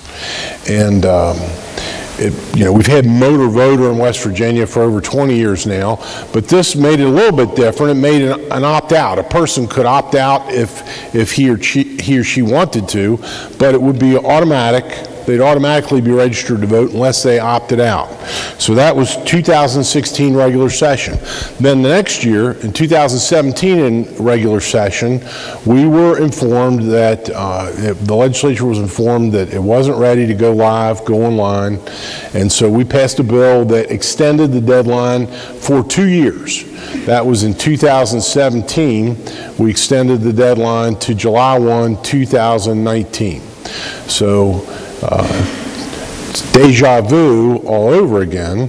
We have been informed by the DMV and others that it is not ready to go online, not ready to go live. They are not prepared to implement it July 1, 2019, when it is required by law. So this bill would yet again extend the deadline. The committee considered 1 year, settled upon 2 years. So this bill, if it's enacted, will push it out 2 more years. There are some other changes that require the DMV to collect and verify citizenship status of people who are being registered to vote. They are at the DMV renewing or obtaining a driver's license. But the main thrust of the bill is to extend until July 1, 2021, the implementation of the requirements that this legislature enacted into law in regular session in 2016. The bill also requires reports from the Secretary of State, the Commissioner of the DMV, and the Secretary of Transportation to the Joint Committee on Government and Finance and the Joint Standing Committee on the Judiciary during the first interims occurring after September 19 to present written reports, full and complete list of any infrastructure each agency requires to achieve the purposes of this section. So there's mandatory reporting in it. I'll be happy to try to answer any questions, Mr. President. Otherwise, I urge the passage of the bill. Is there further discussion? The senator from Wood County. Thank you, Mr. President. Senator Yield, Senator Dozier. Senator Yield, yes, thank you. If this bill isn't passed today, Mr. Chairman, what are the consequences to the law or to the implementation of the law? In my opinion, if this bill is not passed, then the current deadline of July 1, 2019 remains in place, and the DMV is required to implement automatic voter registration as of July 1, 2019, which they've told us they cannot do. Okay, and if they don't, if the law didn't pass and they couldn't implement by the deadline, what would then be the consequences? Do you know? Is that?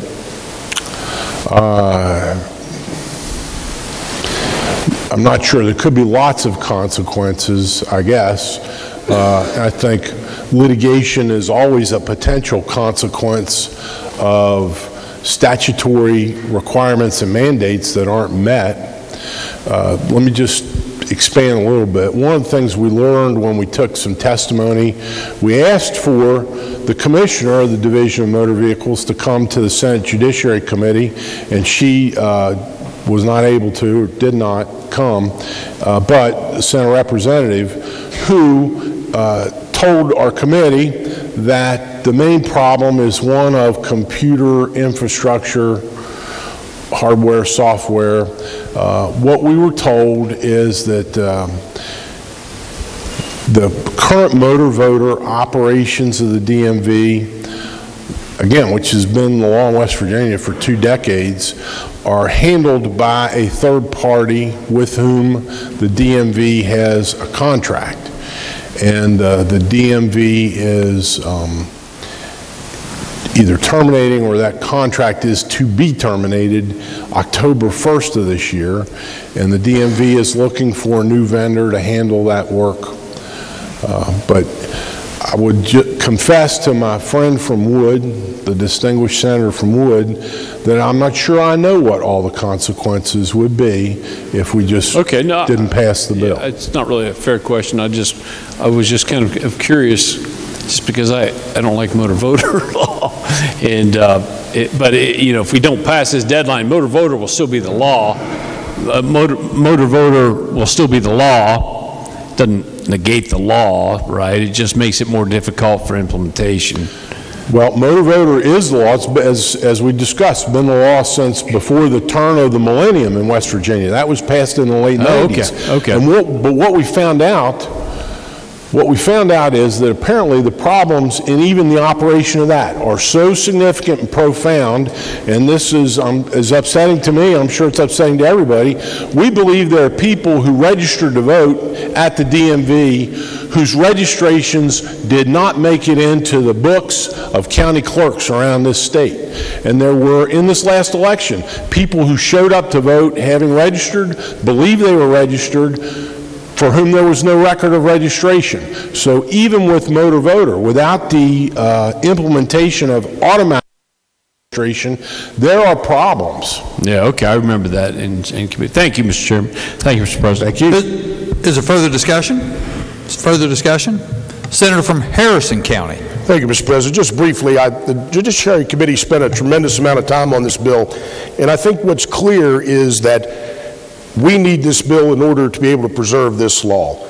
We have to give DMV a chance. We got testimony that the Department of Transportation is working with a 26-year-old computer. It's pretty darn old.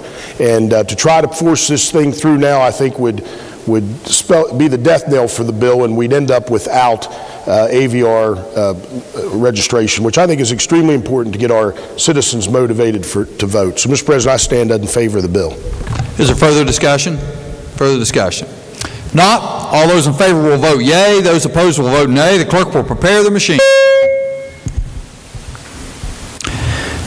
Has every member voted? Has every member voted? If so, the clerk will close the machine and ascertain the results. On this question, there being 34 yeas, 0 nays, 0 absent, and not voting, more than the majority of those present and voting having voted in the affirmative, I declare the bill passed. The junior senator from the 17th. Thank you, Mr. President. I move Senate Bill 491 be made effective from passage and request unanimous consent that the roll call used on passage of the bill be used to make it so effective. Junior senator from the 17th moves that the bill be made effective from passage and request unanimous consent that the roll call used on passage of the bill be used to make it so effective. Is there objection? Chair hears none. On this question, there being 34 yeas, 0 nays, 0 absent, and not voting, more than 2/3 of those elected having voted in the affirmative, I declare the bill effective from passage. Clerk will communicate the action of the Senate to the House. Engrossed committee substitute for House Bill 2191 relating generally to limited video lottery. Third reading of the bill. Question before the Senate is, shall the bill pass? Is there discussion? The senior senator from the 15th. Thank you, Mr. President. The engrossed committee substitute for House Bill 2191 alters several restrictions on limited video lottery. It increases the maximum per game wager from $2 to $5, and it removes the statutory restriction that currently allows only $1, $5, $10, and $20 bills to be accepted in these machines. It also simplifies the state's share of gross profits at 50%. Eliminating the current sliding scale of 30 to 50%. Finally, it provides that the operator of limited video lottery may also be a retailer subject to a 10-location limit Currently, the law precludes operating and becoming a retailer. I'm going to go off my script here a little bit now on this, and we laid this bill over yesterday because being on third reading, and I got a little bit of feedback that there may have been something wrong in this bill, but I've had council go over it. We've checked things out. Everything looks good from this standpoint, and I'm willing to go ahead and pull the trigger on this and let it go ahead and go forward, especially since it was a House bill. So, Mr. President, I urge passage. Is there further discussion? Not, all those in favor will vote yea, those opposed will vote nay. The clerk will prepare the machine.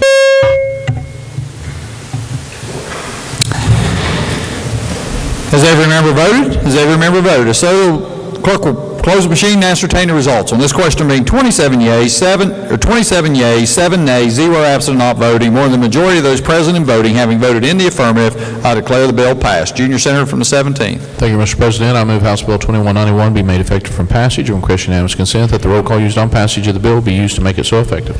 Junior Senator from the 17th moves that the bill be made effective from passage and requests unanimous consent that the roll call used on passage of the bill be used to make it so effective. Is there objection?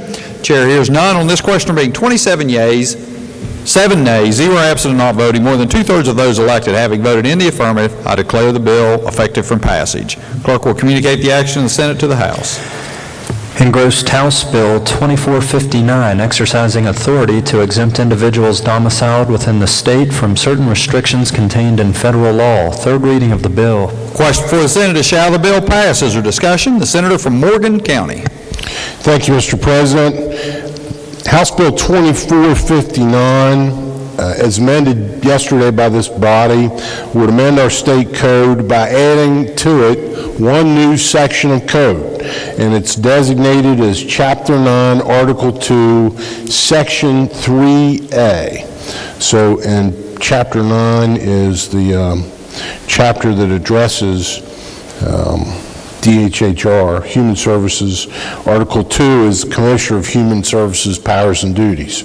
So, in 1996, Federal Welfare Reform Act created a ban on food stamp benefits. Now SNAP, we call them SNAP benefits, Supplemental Nutrition Assistance, but food stamps on people who had a conviction for a drug felony. And that is codified at 21 U.S.C. Section 862. But the Congress allowed states to opt out of that. Gave states the choice whether to enforce that or opt out of it. So since then, 47 states have either opted completely out of it or modified that ban. If this bill passes, West Virginia will join those 47.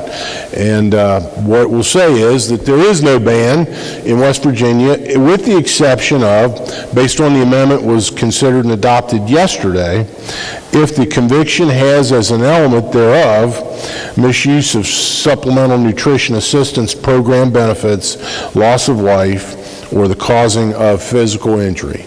So the data we had, which was, I think, 2016 was the most recent data, but there were some 2,100 people in West Virginia who were locked out of food stamps by the ban under our current law.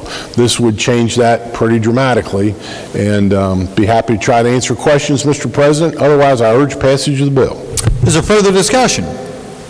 Not, all those in favor will vote yea, those opposed will vote nay. The clerk will prepare the machine. Has every member voted? Has every member voted? So the clerk will close the machine and ascertain the results. On this question being 34 yeas, 0 nays, 0 absent and not voting, more than the majority of those present and voting having voted in the affirmative, I declare the bill passed. Clerk has the title amendment. Committee on the Judiciary moved to amend the title of the bill. Question for the Senate is adoption of the title amendment. All those in favor will say aye. Those opposed, no. The ayes appear to have it. The ayes do have it. I declare the title amendment adopted. Clerk will communicate the action of the Senate to the House. Engrossed House Bill 2492, relating to mandatory reporting procedures of abuse and neglect of adults and children. Third reading of the bill. Question for the Senate is, shall the bill pass? Is there discussion? The Senator from Marshall County. Thank you, Mr. President. House Bill 2492 is a bill that came at the request of the DHHR that would allow DHHR to accept new methods for abuse and neglect reporting for both children and adults. Currently, all those reports are taken via telephone at a centralized intake. The version that came from the House stated the department could develop their own method. The strike and insert amendment that was adopted yesterday and is before us today basically states that the department can develop their own method. However, they must maintain a system to recognize immediate emergency situations and be able to react to those. I urge passage. Is there further discussion? Further discussion? Not, all those in favor will vote yea, those opposed will vote nay. The clerk will prepare the machine.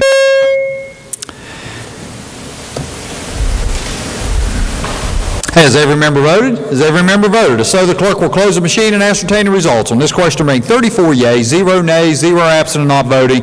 More than the majority of those present and voting having voted in the affirmative, I declare the bill passed. Clerk will communicate the action and send it to the House. Are there further bills on third reading? No, sir. Bills on second reading? Committee substitute for Senate Bill 40, establishing Military Service Members Court Program. Second reading of the bill. Are there amendments to the bill? No, sir. Not, the bill will be engrossed and advanced to third reading. Senate Bill 47, providing wind power projects be taxed at real property rate. Second reading of the bill. Are there amendments to the bill? No, sir. Not, the bill will be engrossed and advanced to third reading. Committee substitute for Senate Bill 285, relating to sale of homemade food items. Second reading of the bill. Are there amendments to the bill? No, sir. Not, the bill will be engrossed and advanced to third reading. Committee substitute for Senate Bill 291, relating generally to survivor benefits for emergency response providers. Second reading of the bill. Are there amendments to the bill? Yes, sir. Senator Blair moved to amend the bill on page 1, section 2, by striking out section caption and inserting in lieu thereof the following. Senior Senator from the 15th. Unanimous consent to explain the amendment in lieu of having it read. Senior Senator from the 15th requests unanimous consent to explain the amendments in lieu of having them read and that all amendments be considered as one. Is there objection? Chair hears none. The Senator may proceed. Thank you, Mr. President.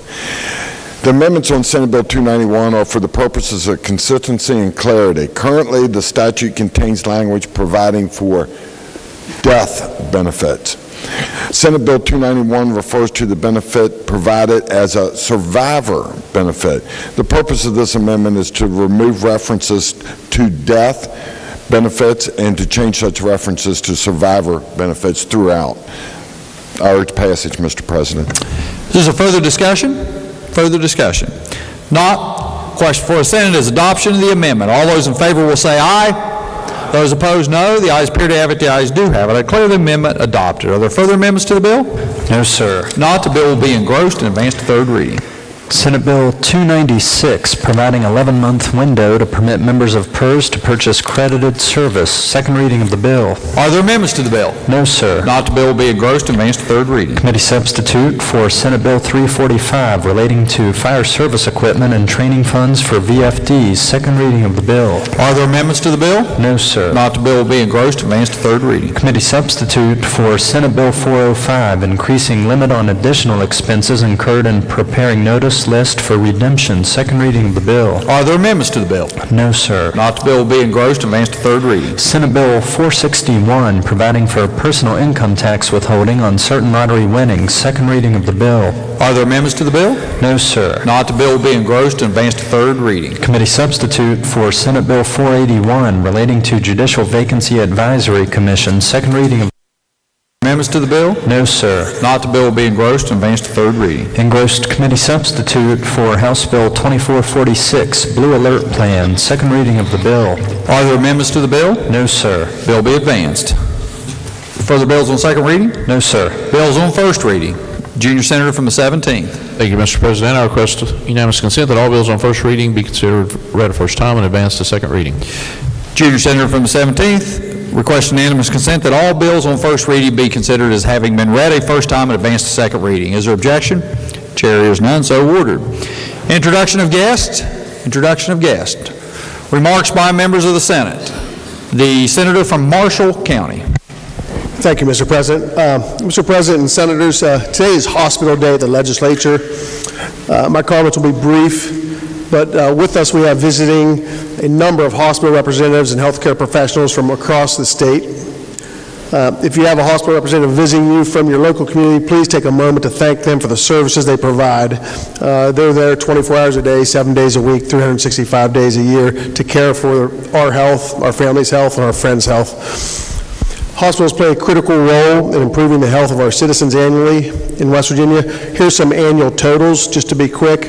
They treat 7 million people in their outpatient departments, 1.2 million in their emergency room departments each year, deliver 19,000 babies in West Virginia each year, and care for over 227,000 as inpatients each year. Hospitals also play a role in developing our workforce. They have numerous instructional programs that provide for a wide range of services in technical and professional careers. Lastly, they play a big role in our state's economy. Hospitals employ more than 46,000 people in our state and contribute about $10.5 billion to West Virginia's economy. I would just like to point those numbers out, let everyone know how important our hospitals are to each and every one of our communities, and give them the recognition they deserve today. Thank you, Mr. President. Further remarks, the Senator from Jefferson County. Thank you, Mr. President. I rise today to speak of something that is important to Jefferson County and the entire eastern panhandle of our state. I offer my remarks because I am often reminded that what goes on in the eastern panhandle is not always adequately communicated to the rest of the state, and the rich history of Jefferson County is sometimes not known. The subject of which I rise today relates to the passage of Senate Bill 13, and I am grateful for all the legislators who supported that. The county seat of Jefferson County is Charlestown, the site of the trial of John Brown, who was famous for his raid of Harper's Ferry. But many people do not know that the reason for why Charlestown has its name is because the brother of George Washington lived in Charlestown. And it was this same brother who ran the very first race in Charlestown in 1787, right down the main street. Today, the Charlestown races has more than 1,000 thoroughbreds domiciled in our state. In modern history, we have been racing in Charlestown since 1933. That's 86 years. 50 years ago, Barbara Jo Rubin made a historic ride when she became the first female jockey in America to win a race against men at a nationally recognized racetrack in the United States. These thousands of thoroughbreds represent thousands of jobs. We have veterinarians, people who take care of the stables, people who run the stores. This is a very important business in Jefferson County, and one that helps the state of West Virginia.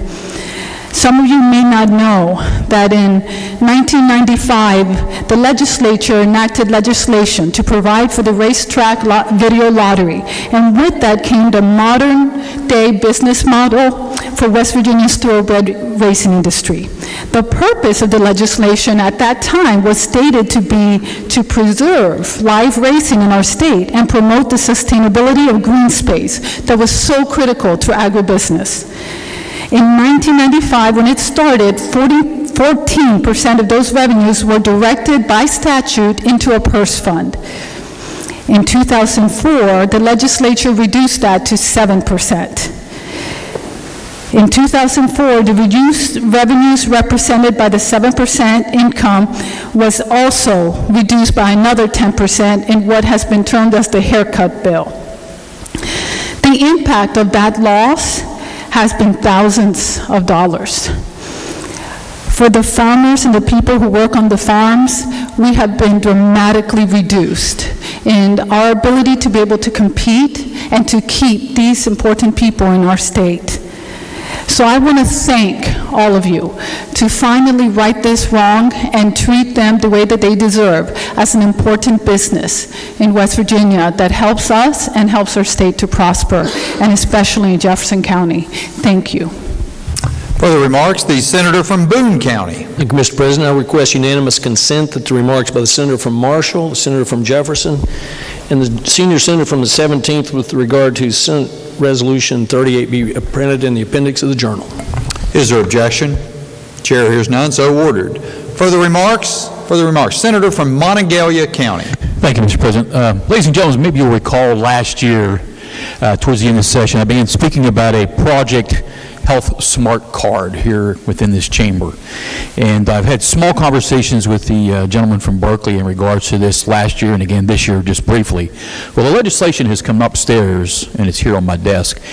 And so far I've attracted signatures from both sides of the aisle. But I just want to go real quick through a couple of things that the Health Smart Card would do. And keep in mind, it's the size of your debit card that you carry around in your wallet right now. And when you go into your physician's office, you slide the card across to them, your physician practitioner will scan the card, you punch in your 4-digit PIN, which only you know, and then you move forward. All your data about your health is right there online, available for your physician to take a look at. But the bill, aside from that, does a lot more. You know, it's promoted in a way that it's technology-based. So what we're trying to do is to reduce waste, fraud, and abuse within our Medicaid program. And more importantly, it also helps us do live tracking, real-time availability of drug use of our Medicaid recipients. I have, like I said, I solicited some signatures already. I have left my name off of the top of this. And I say that because this bill means so much to me that if anyone on this side of the aisle, that side of the aisle, would like to sponsor the legislation, be the lead sponsor, I'm willing to recede from my position to allow you to do this, because it means that much to me. I think it means a lot to West Virginia, the money that we can save in DHHR and Medicaid here in the state of West Virginia. But again, my idea is just, let's get this moving. It's a quality piece of legislation, and I'm looking for more signatures, and I'm going to leave it here on my desk. You may see me carrying around the hallways later today, but I hope I can count on all of you to jump on board, and let's see if we can't move this forward for West Virginia. Thank you, Mr. President. Further remarks, the senator from Greenbrier County. Thank you, Mr. President. Appreciate it. I'd like to invite my colleagues on a field trip tomorrow. You know, it's not going to be as scenic as the field trip that the senator from the 6th invited folks on there recently to go off-roading in Jeeps, but it might be a wild ride nonetheless. I want to invite you to a drug test. There's a form that's placed on everybody's desk here this morning. It's the form that you can fill out and bring with you to the drug test tomorrow. It's going to be administered here at the Capitol between 10 a.m. and 2 p.m. You know, when I was a teenager, started work, I had to take drug tests as a condition of employment, so I've gotten used to it over the years. But still, to many folks, there's a stigma attached with testing. We need to end that stigma because testing does not mean that you're a bad person. It shows that you are accountable to your community, to your employer, to your state. It's a vital tool in helping get folks clean and get them back to work and life in their community. You know, we pass legislation frequently which requires drug testing for employment, for scholarships, and for more. And I think it's important that we lead by example. By taking the same drug test that we increasingly require for our citizens in order to keep their jobs, we can hold ourselves to the same level of accountability that we ask of them. The tests are being offered by the West Virginia State Building and Construction Trades Council, and it's administered by Nursing Corps, as you see here on the form. This is a group that's been doing random drug testing for decades, along with their affiliated contractors. Actually, I was very interested to learn that the Charleston Building Trades and Kanawha Valley Builders Association has been together for 25 years, and they have cut their drug rate usage to 2% now, just 2% test positive, which is much lower than the national average. How are they able to do that? Because of random drug testing. Random drug testing equates to accountability. Those like the council who are randomly drug testing their workers are able to keep a good pool of trained, drug-free workers ready to go. You know, I've had a bill for several years requiring drug testing of legislators, which some folks think is just, you know, a joke. It's not a joke. I'm quite serious about it because I believe in accountability.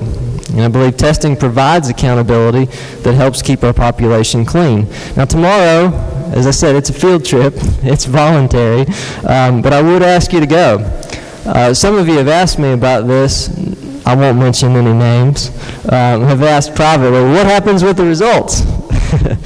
And if you were to test positive, you would be contacted by the nursing corps, and they would ask if there's any reasonable medical explanation for it. Council keeps all of those results private, but they are going to release a general list of the numbers of legislators who participate, how many pass, and how many fail, and they'll do that next week. So, Mr. President, thank you for your time. I would invite the body to take this as an example, to lead by example. I'm going to go be tested tomorrow, and I invite anyone to come and join me. Thank you. Further remarks, the senator from Preston County.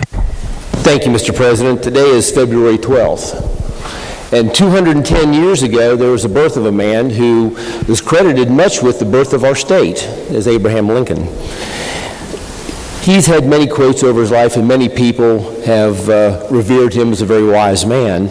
But we came across a quote in the newspaper this morning. In fact, I didn't even recognize it was his birthday until I saw this, and it was brought to my attention. I guess I've been a little bit distracted this year. I don't claim to say when this quote was made. I know it was early in his career, maybe early in his political career.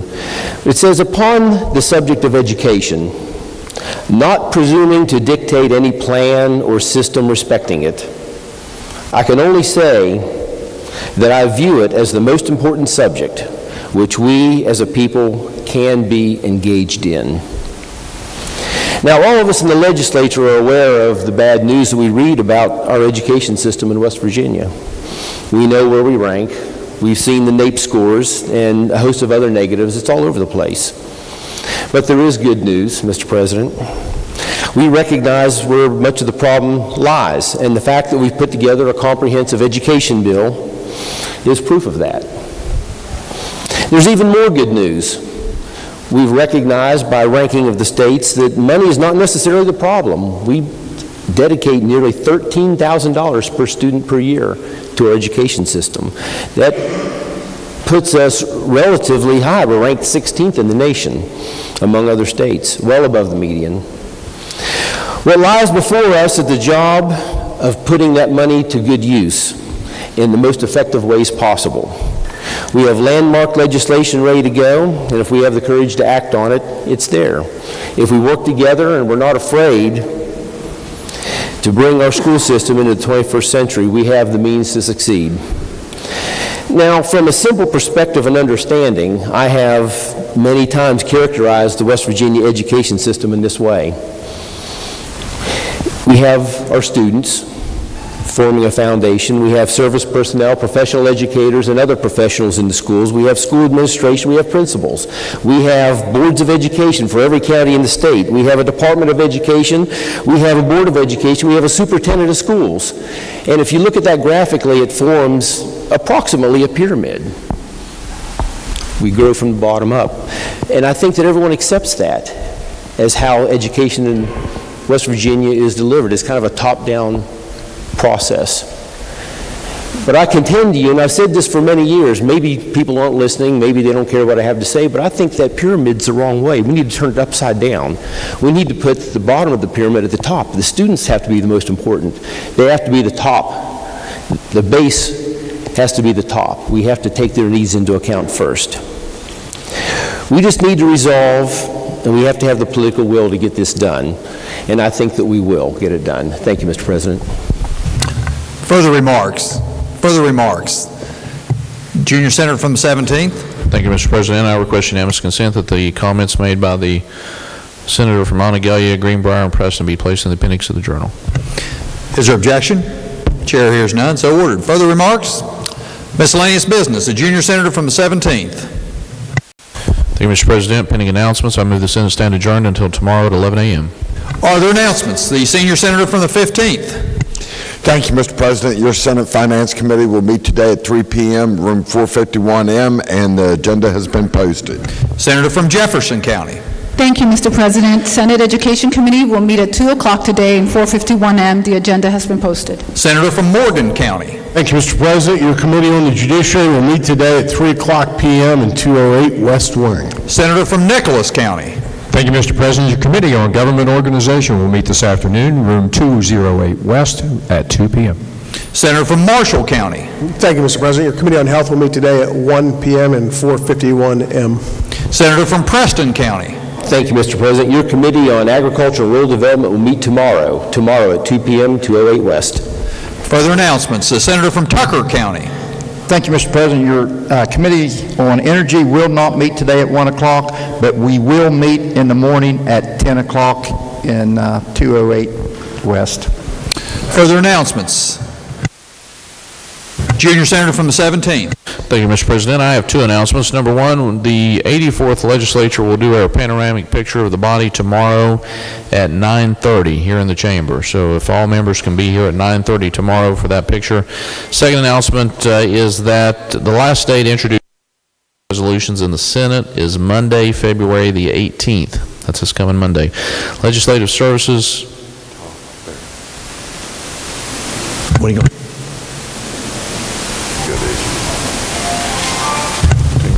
Senator may continue.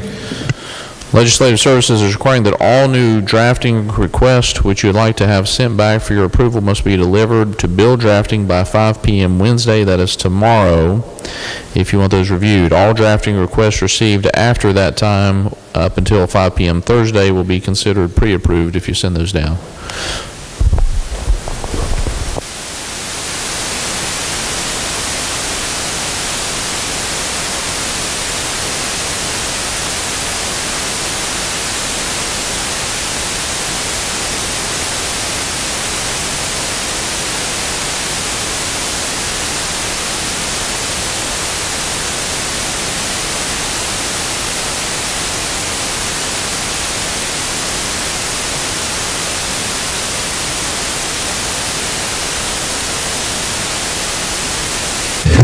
Further announcements.